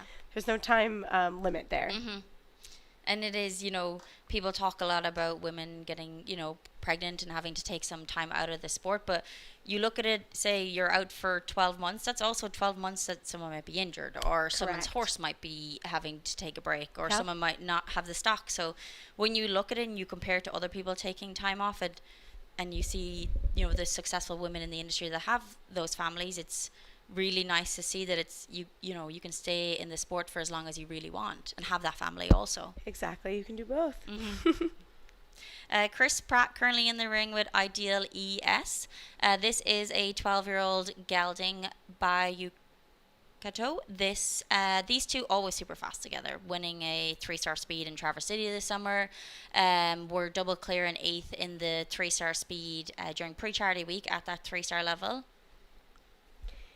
Yeah, this horse, he actually was helping the young man develop this horse that rode it before, the Italian boy, and he had in the young horse program here in America. I did the 6-year-old finals. I remember the 7-year-old final in Traverse. I've been watching it for quite a while. I'm very high on this horse.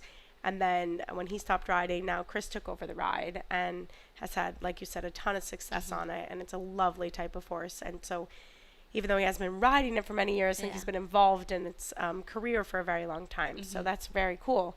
And then he now has the ride, and it's a fantastic jumper, and they're a great pair together. Yeah, for sure. Chris was someone we saw during the Young Horse Championships in Traverse City. That was our leading young horse rider, as well as his owners being the lead US owners, which was amazing to see, more people focus on the development, as we spoke about it previously with the Jacob family. It's, it's nice to see that other breeders are also getting encouraged, and the Jacobs, as we said, support it, but it's giving those producers the funding, the encouragement, also the time and the limelight. With those young horses in Michigan get to jump in the Grand Prix ring all week. Make a big deal with the presentations, and they do a lot of hype about it, which is really nice, and it's deserving. Yeah, it's a lot of work. Yeah. Skylar Riley in the ring currently with a booster 13. Another one of our 9-year-olds here. This is by Barclay. A long-term partnership together, and I've jumped up to that 5-star level together.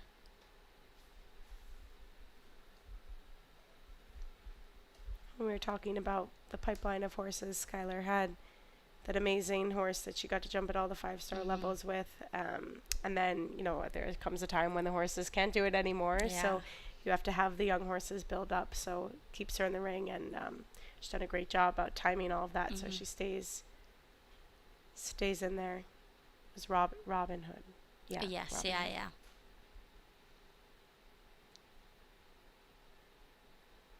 Just unlucky that back bar coming down. Fell quite late also. She had A of the triple as well.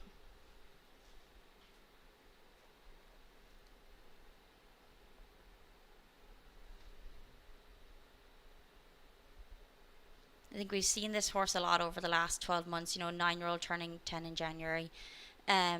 This has been a real development year for them. Yeah, setting yourself up. She'll have a nice circuit with this horse for sure. Once they're 10 years old, then you kind of feel like you can kind of go full throttle a little bit. They have the information and the knowledge they need.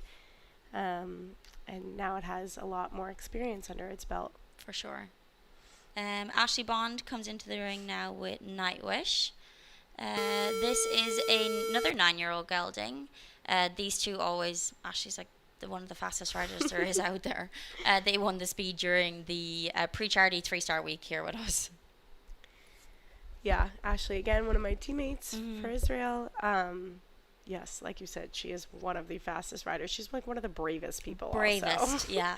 And just, again, her personality, like when we were talking about Niall, saying super calm and collected, Ashley is just bold and, just so competitive. And this horse is so exciting. She thinks so highly of him. He's so athletic.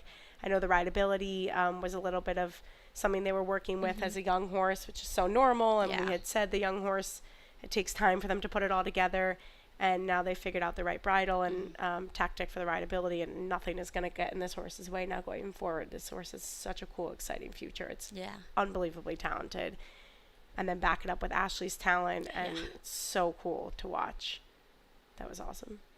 She is such a brave rider. She's someone I always watch that she can go into a 5-star and be as brave as you would going into a 3-star, but she's such a gifted athlete and rider. She can give that, the horse a support to jump at 160 and gallop down to it, and her horses are so confident, and she's totally so confident in what she's doing. Like, she doesn't doubt it for a second, which is at all remarkable. That was amazing. She made that look so easy. That was great. And she's always so excited, and like we said, the horsemanship side of it, her bond with her horses, and they live at her house too, and she's with them all the time, and she does an amazing job. And it's fun to ride beside her, and she's so supportive and so nice, and she's great. That was awesome.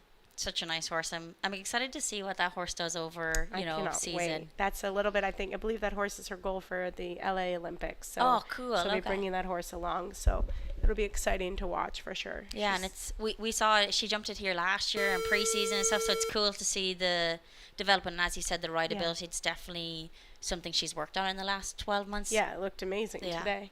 And that's the hard part when you have a horse as gifted as that. Exactly. And then when you trying to work on the rideability to make sure you get the best out of the horse that has all the ability in the world is hard, because most of the really good ones are a little and quirky. You want to rush. You're excited. You want to perform and jump because they're able to, but you need to be able to slow down to fit 9 into the triple combination like she did.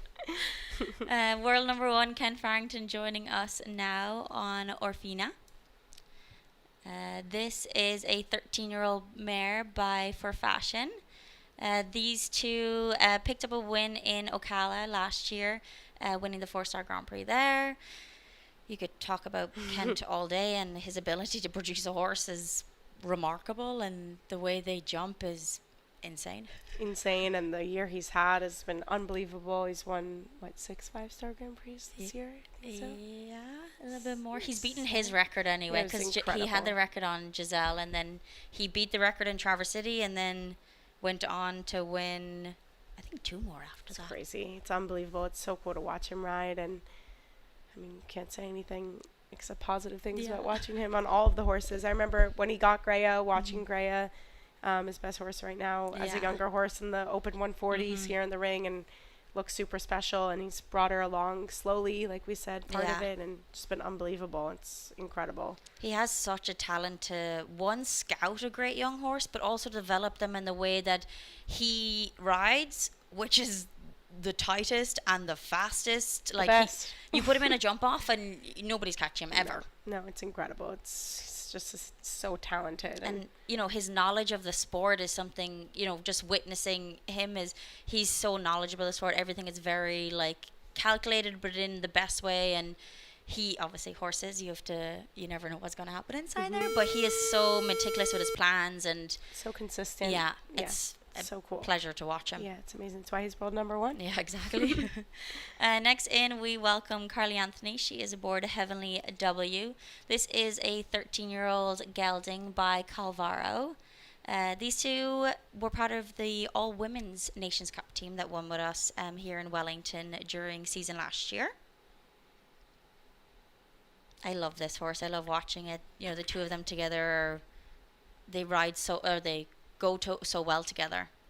Carly's an amazing rider. She's so talented.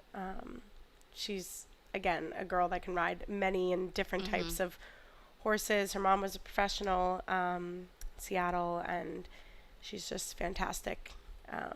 a fantastic athlete and rider and great competitor. Yes, yeah. She understands the horses and things happen, and it's not always rainbows and unicorns, and she totally understands that it's sport and you're working with a live animal. Yeah. But she has so much success, and like you said, this is a great pair together, and the Nations Cup was amazing. That was so cool here on home turf. Yeah. And yeah, it's really fun to watch her. She was someone I noticed after the Nations Cup. She was, obviously everybody's very happy, but like, you know, you could really see how much it meant to her. Yeah, she was elated. Yeah. It was so cool.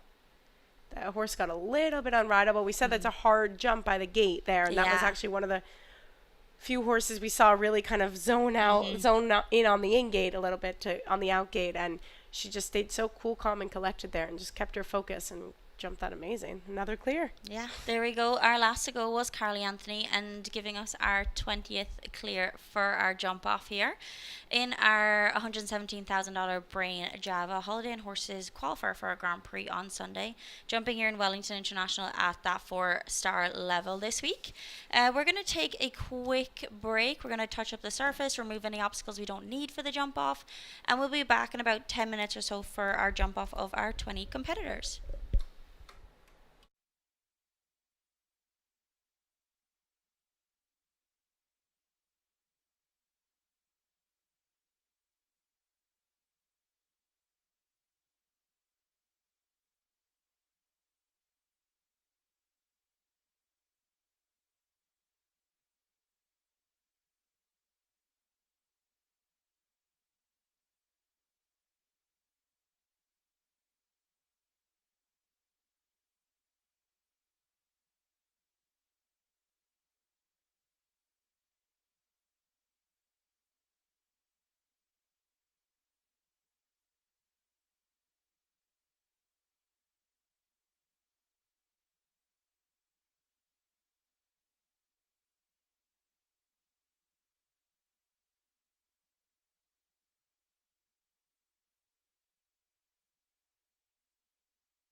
Welcome back to Wellington International for the jump off of today's $117,000 four-star Grand Prix qualifier.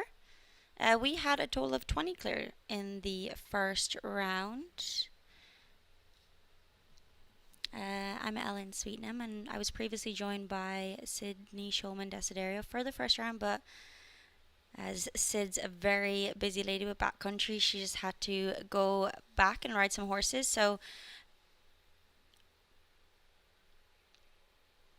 we had those 20 clears in the first round, but 19 of those electing to jump off. This class is a qualifier for our Grand Prix on Sunday. Our top 45 from today's class will qualify. So that will bring you all the way down to Tiffany Foster, who had 12 faults in 72.91. Obviously depending on some people electing to jump in the Grand Prix.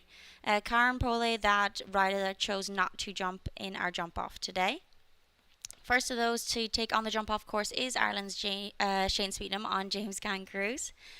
Jump off starting over that Oxer at 4A, that B part removed from that original double from our first round.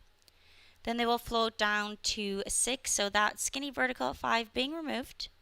Rolling back to that BrainJava Oxer at 7.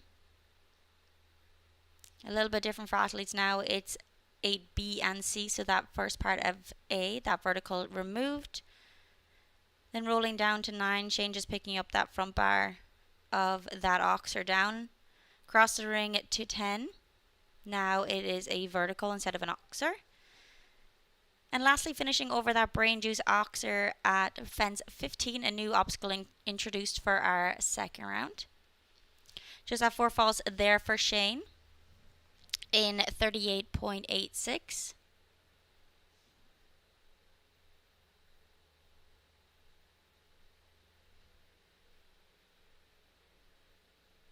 The second of our 19 to see in the jump off today is Israel's Vanessa Hood. She is aboard Klitschko 17. For those of you who tuned in for the first round, Sid spoke a lot about Vanessa and her dedication to the sport, but also super dedicated on developing such a good string of horses. She's a great horsewoman to see in the sport and really focused in on, producing the horses up. And Klitschko was a really, really nice horse that previously ridden by Michael Duffy. And, jumped at the five-star level with Michael, but he's really given her the opportunity to step up to that 5-star level, and she jumped in European Championships this year. I'm really pushing off that bend coming back to that BrainJava Oxer. Interesting to see what people will come into that double. Obviously was a triple combination in the first round. You could walk it, you knew what it was. Some people just, then you might walk it to see what the line is like for the jump off, but difficult to see. Vanessa just coming across the ring at that vertical at 10, just a little slice across, but unlucky just having that fence down. 4 falls there in 41.13. You're coming across the ring and you're slicing a vertical, which, has that water tray. Horses obviously saw it in the first round. They were used to that vertical that was there in the first round. But when you're coming at a totally different angle, it's, some horses might look down when they didn't in the first round. So adding that extra bit of complication to your round. Maria Macari next into the ring on Daxter 68.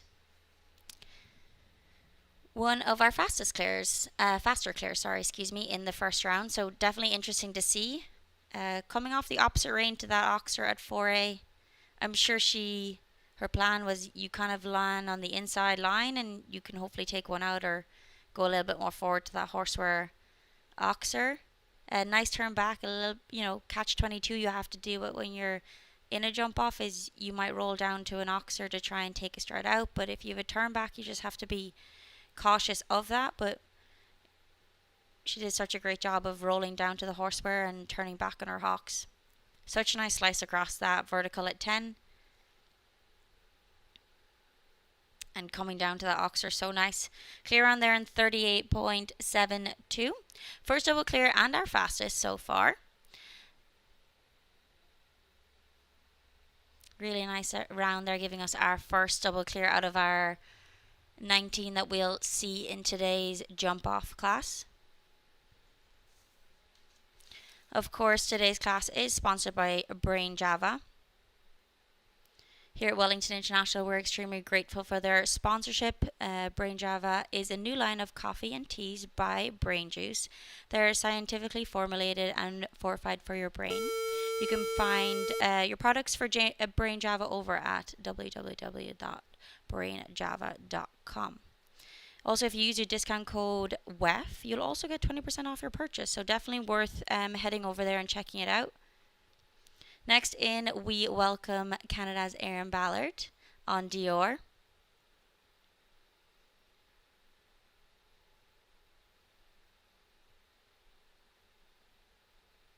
This horse is so scopy and so careful.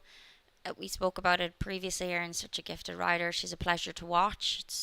We're very fortunate here in Wellington. We get to watch some of the best in the world on the best horses. So it is a huge privilege for us as spectators of the sport to be able to see such a high caliber of rider and horse here.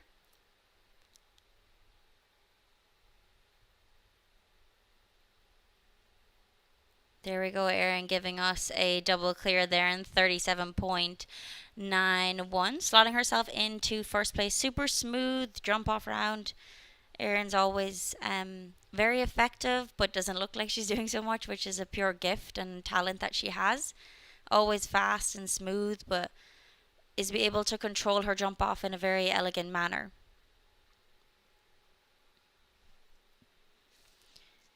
Someone definitely to watch and someone that's always super, super fast in jump off is Jad Dana. He is aboard Hitchcock de Dames.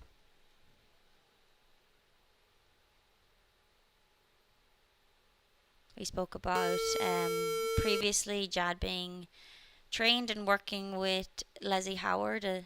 Definitely her style is that no martingale, letting the horse figure out. We're really able to see the pure talent of the horse when a rider is able to just let them do their own thing and give them support, obviously, but really encourage them to use their own ability.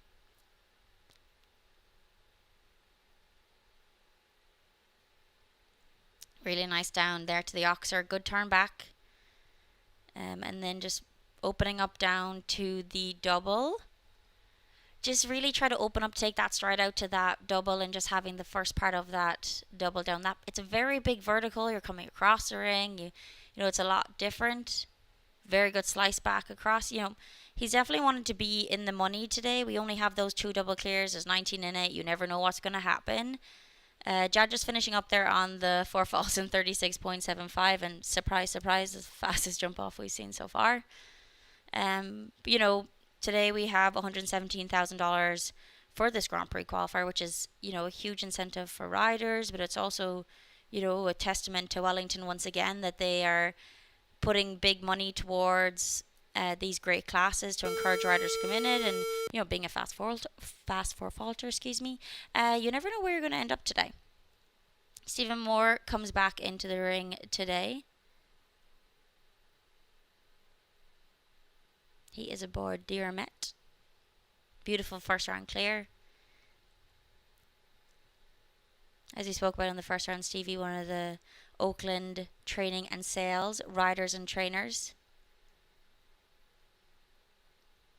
One of the top trainers Dara Kenny has over there. Does an excellent job, all of his clients. Super, super gifted rider.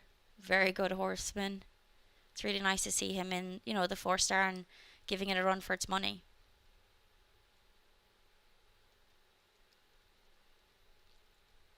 Seems a little bit more cautious coming back to this vertical. Stevie definitely knows his horse, and people will know that with the water tray. You have to be a little bit cautious. Such a beautiful double clear there for Stephen Moore in a time of 42.27. Only 3 double clears so far, so slots himself into 3rd place.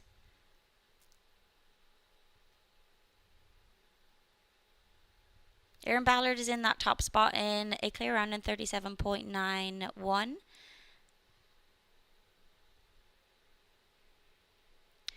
We now welcome our Belgian rider, Peter de Brabandier. Peter is aboard a first choice HT. Time to beat is set at 37.91. This is a horse Peter has been able to compete during the summer up in New York. As we said previously, riding for Marty Huggins. In his barn here, big sales barn he has in Wellington, super successful horses, such a nice stock. It's really nice to see that Peter is getting the opportunity to jump at that top level with a very, very nice competitive horse. We see it, time and time again with a big sales barn. It's always hard for them to keep those good horses for their riders. But it's really nice to see Marty supporting a younger Belgian rider and giving him the confidence to go into these big classes on these good horses. Peter super flowy so far, just unfortunately having that first part or the front rail of that oxer down. Nice slice across that vertical. And just coming home there with the 4 falls in 39.39. We've seen 7 of our 19 so far. Everybody seems to have a bit of a similar style, that this jump off is quite difficult to make time up. There's not many places you can gallop or go super tight. It's a lot of lines, which makes things for riders quite difficult because there's only so much you can do. Gonzalo Busca is next. He is aboard Cristiano Oblensky by one of those famous horses, Cornet Oblensky. Time and time again we see the stallions, there's a circle of stallions that circle through the system, and it really shows the quality and the characteristics, and it's really nice to see that, the parents coming through on those horses and producing such an incredible horse, to continue on the legacy in the future. Erin Ballard Stiller is in that top spot in 37.91. So nice over that double. Another one, hot little mare, really, giving it her all. And just galloping across that ring. This is, somewhere where people can make up time. Fast, but not fast enough. Clear around there, 39.29. Slotting himself into 3rd place as of now. Erin Ballard seemed to, I guess, bringing people into a false sense of security. She was super tight everywhere, super fast, but also so elegant and looked a little bit effortlessly. So, you see rider, she is such an effective jump-off rider, which is a pure talent in itself. Gabriella Rutter comes in next, I believe. Karen Pole being our rider in the first round, or only clear from the first round, choose to not jump the jump off.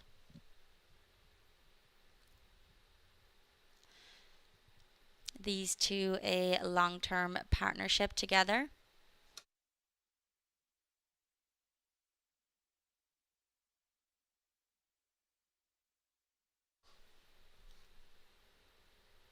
Really nice down to that oxer. This is kind of where someone might choose to, make up some time rolling back to that oxer. But also it's a very big oxer out of the corner, passing the ingate. It's, there's only so much you can do with a big oxer like that. Gabrielle riding a really, really nice round so far. And just coming across that middle line to the last oxer. Super positive round.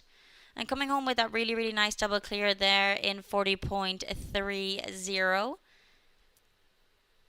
Slotting herself into 4th place.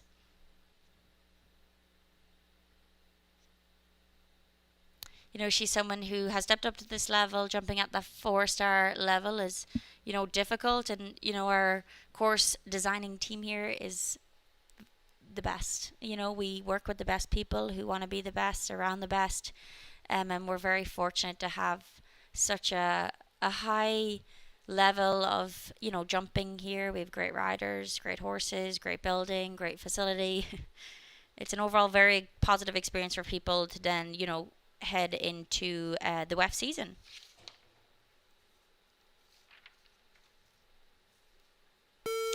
Our first clear after our drag break from our first round, we welcome Ireland's Philip McGowan back into the ring. He is aboard Opheria HQ. Still, that time to beat is set by Aaron Ballard in 37.91.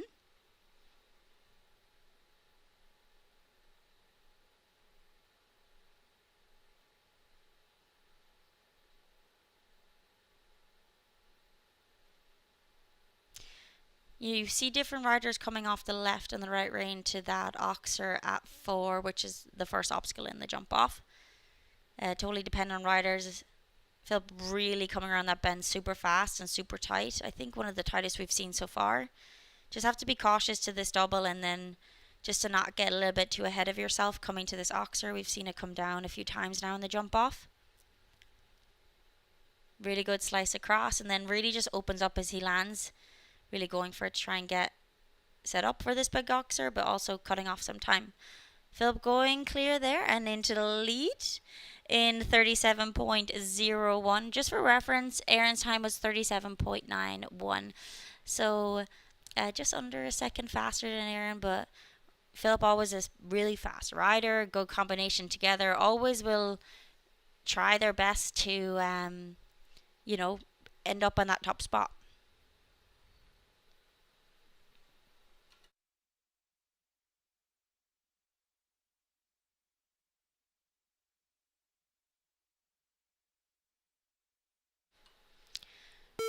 Next in, we welcome another top rider in the world, Daniel Blumen. Top 20 in the world currently at the moment, but also climbs up that ladder all the time, just depending on his horses and his string of horses we spoke about earlier.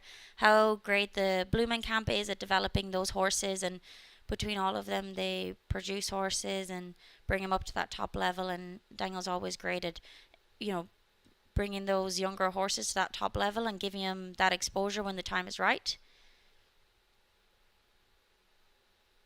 This is another one of the horses that Team Blumen are developing, and stepping it up into a 4-star in Wellington is never a small ask.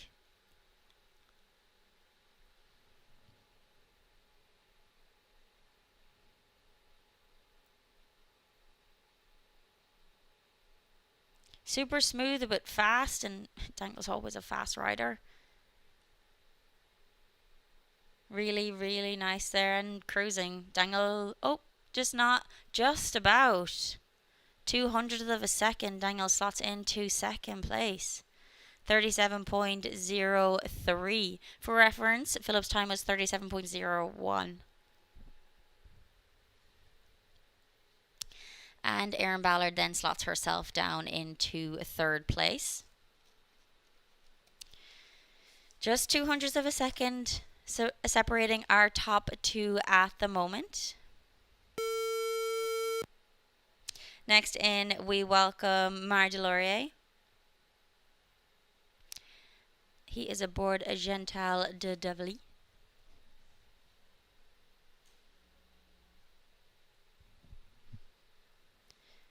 Mario, another one of our seasoned professionals, one of our legends of our sport.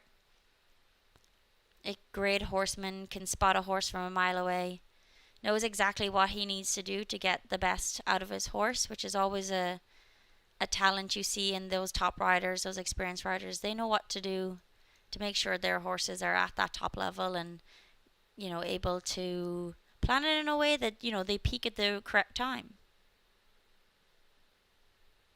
Really nice round here. Just a little bit slower. Horse spends a lot of time in the air, which is great, but it also loses you some time.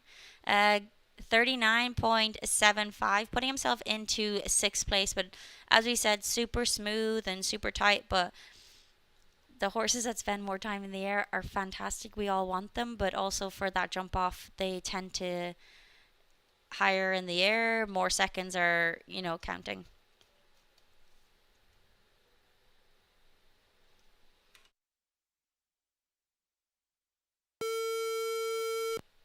Next in, we welcome Nina Malave, ranked 17 in the world. She is a true miraculous rider. She's unbelievable to watch. She's a super competitor. We said previously she has a great support with the Rain family. It's really nice to see, families and people supporting young and up and coming riders. And Nina's definitely going to be someone that we see in the future at the top of the sport. She nearly already is. And we're very lucky that they choose to spend their time here with us in Wellington. And as Sydney referenced earlier, being trained by Helena Stormans, which is one of the best in our sport, the knowledge, the experience, also her ability to teach is truly, truly remarkable to watch.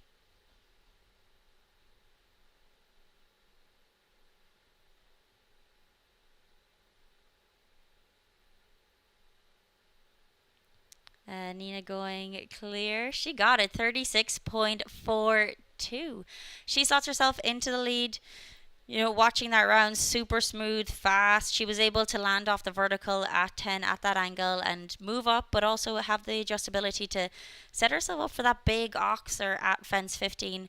Something you may not notice from watching on screen, but that oxer is dead square with the ring at a right angle nearly. So when you're landing from that vertical at 10, you really have to kind of come out a little bit, and it's more forward than that vertical is. So you have to come out to square yourself up, and still a very, very big oxer to come across to as your last oxer, where you tend to want to just run and try and beat that time.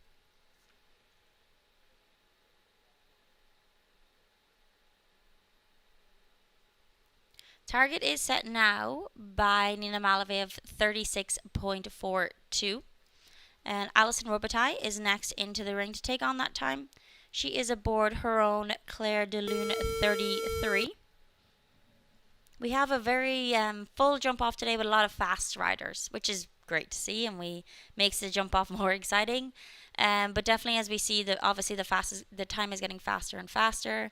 We had Philip McGuan that went in 37.01, and Daniel that followed in 37.03. So a lot of 37s, so you think the time is a little, how much more can people get out of it? But Nina coming in there in 36.42, so there is room there to make some more time up. It'll be interesting to see what the rest of our competitors. We have 4 left, so we have a few left. A lot of fast riders, and Alison Robitaille definitely one of those to watch and see what she does in this jump off.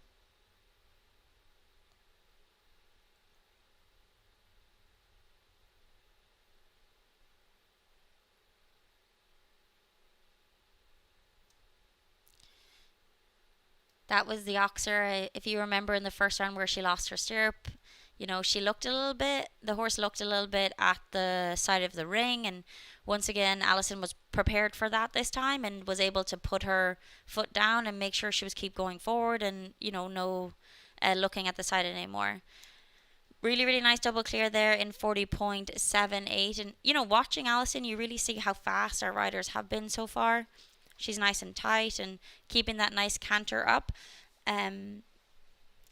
But it'll be interesting to see how this progresses and how the 5 left to go in this jump off are able to cut some seconds off Nina Malave's time. Next in, we welcome Brazil's Stephanie Marcara.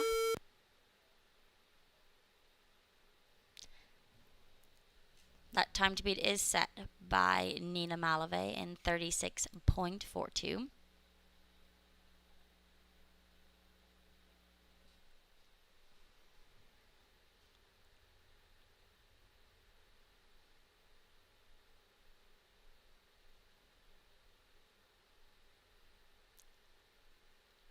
Nice flowing down to that oxer.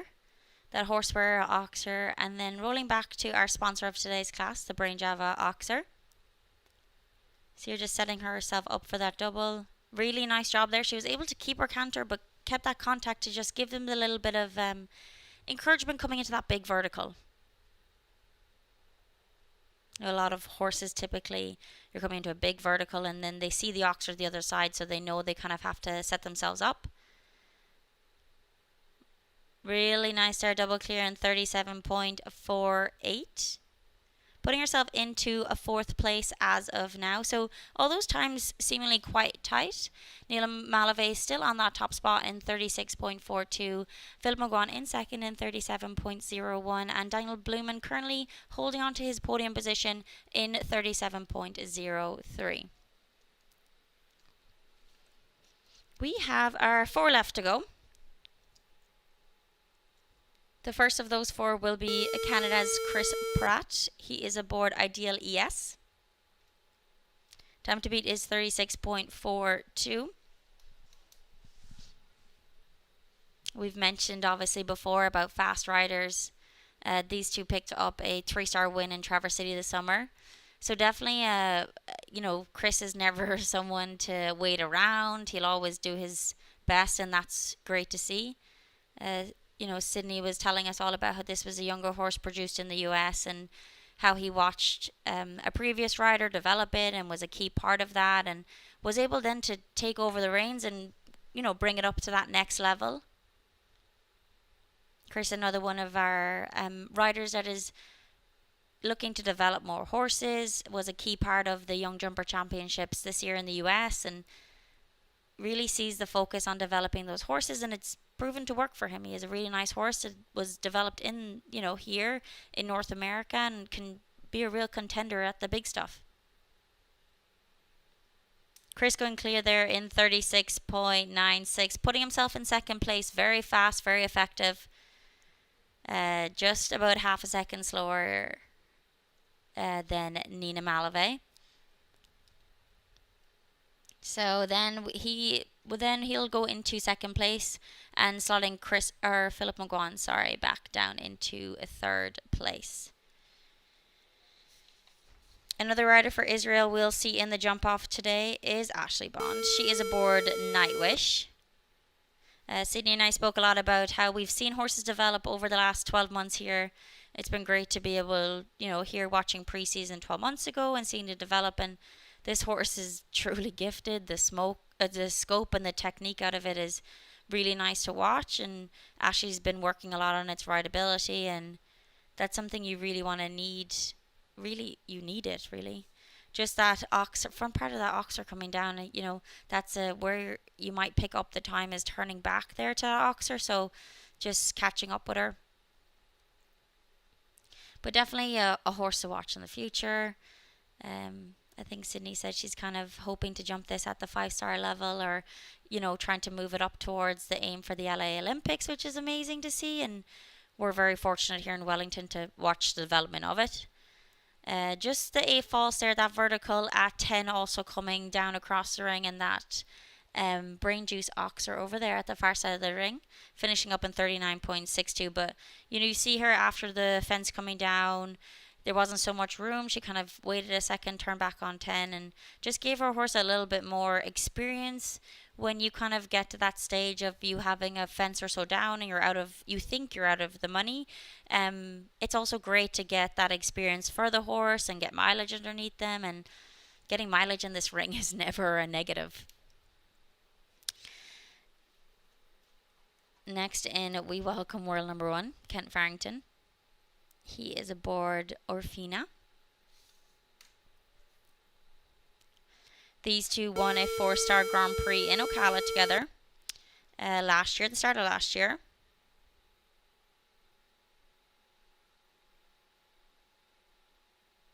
Kent has had an unbelievable year this year. I don't even know how else to describe it.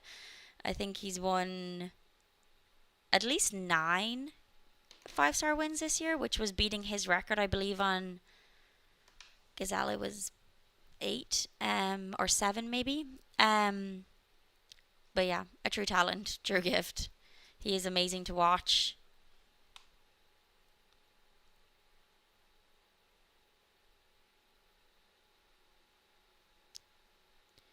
Yeah, I believe in 2017 he won 8 five-star Grand Prix. And then I think he's at 9 so far.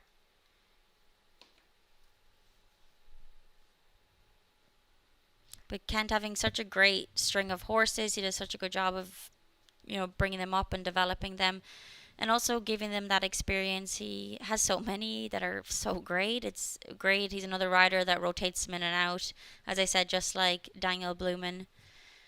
Just picking up the four falls there in 36.23 and our fastest round so far, which is no surprise to anybody. I'm sure he's such a fast rider, so effective. His horses they ride in a way that are so tight and their stride is so small. They're able to make up time, but it's so fast, so fast. It's truly amazing to see how he has the ability and the knowledge, and his team has the talent to create such unbelievable horses that are very similar in style and have that technique to win nearly every single time. Our last to go will be America's Carly Anthony. She is aboard Heavenly W. As I said previously, this combination were part of the winning American all-women's team here in Wellington International last year during our three-star Nations Cup week.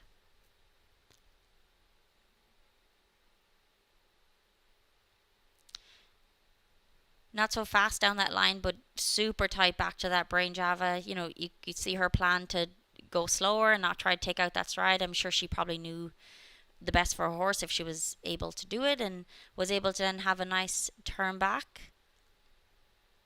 Just setting herself up now for this slice across that vertical at 10. And just moving up down to the last oxer. Really nice there. Carly going double clear in 37.88. Putting herself into 6th place and finishing up in 6th place. So our winner of today's $117,000 4-star Grand Prix qualifier was France's Nina Malave, winning on my Clementine. 2nd place goes to Canada's Chris Pratt. 3rd place to Philip McGuan. 4th to Daniel Blumen. 5th going to Stephanie Macarat. 6th going to Carly Anthony that we just saw with her beautiful double clear. 7th going to Erin Ballard. 8th going to Tamaria Maria Macari. 10th going to Gonzola Busca. 9th going to Gonzola Busca. 10th going to Marie Delore. And 11th going to Gabrielle Reuter. And closing out our prize giving will be 12th place for Alison Robitaille. Thank you to BrainJava for being our sponsor of today's $117,000 BrainJava Holiday and Horses qualifier.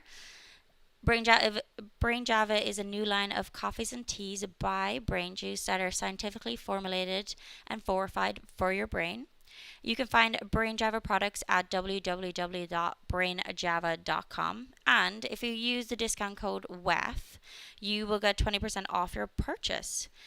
So don't forget to be mindful, present, and turn on your brain. Thank you again to BrainJava for their sponsorship and their continued support of Wellington International, also a very important sponsor and a supporter of us here during the WEF series. So Nina Malave closing out today's with the win. And as I said, 45 of today's competitors will qualify for our Grand Prix on Sunday. That will finish out the FEI jumping for today at Wellington International. I'll be back again tomorrow to see some more FEI jumping here in Wellington International. Make sure to tune in, and thank you very much for listening.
Congratulations again to our top three. Third award going to Ireland's Philip McGuane with the Evergate Stables Orfea HQ.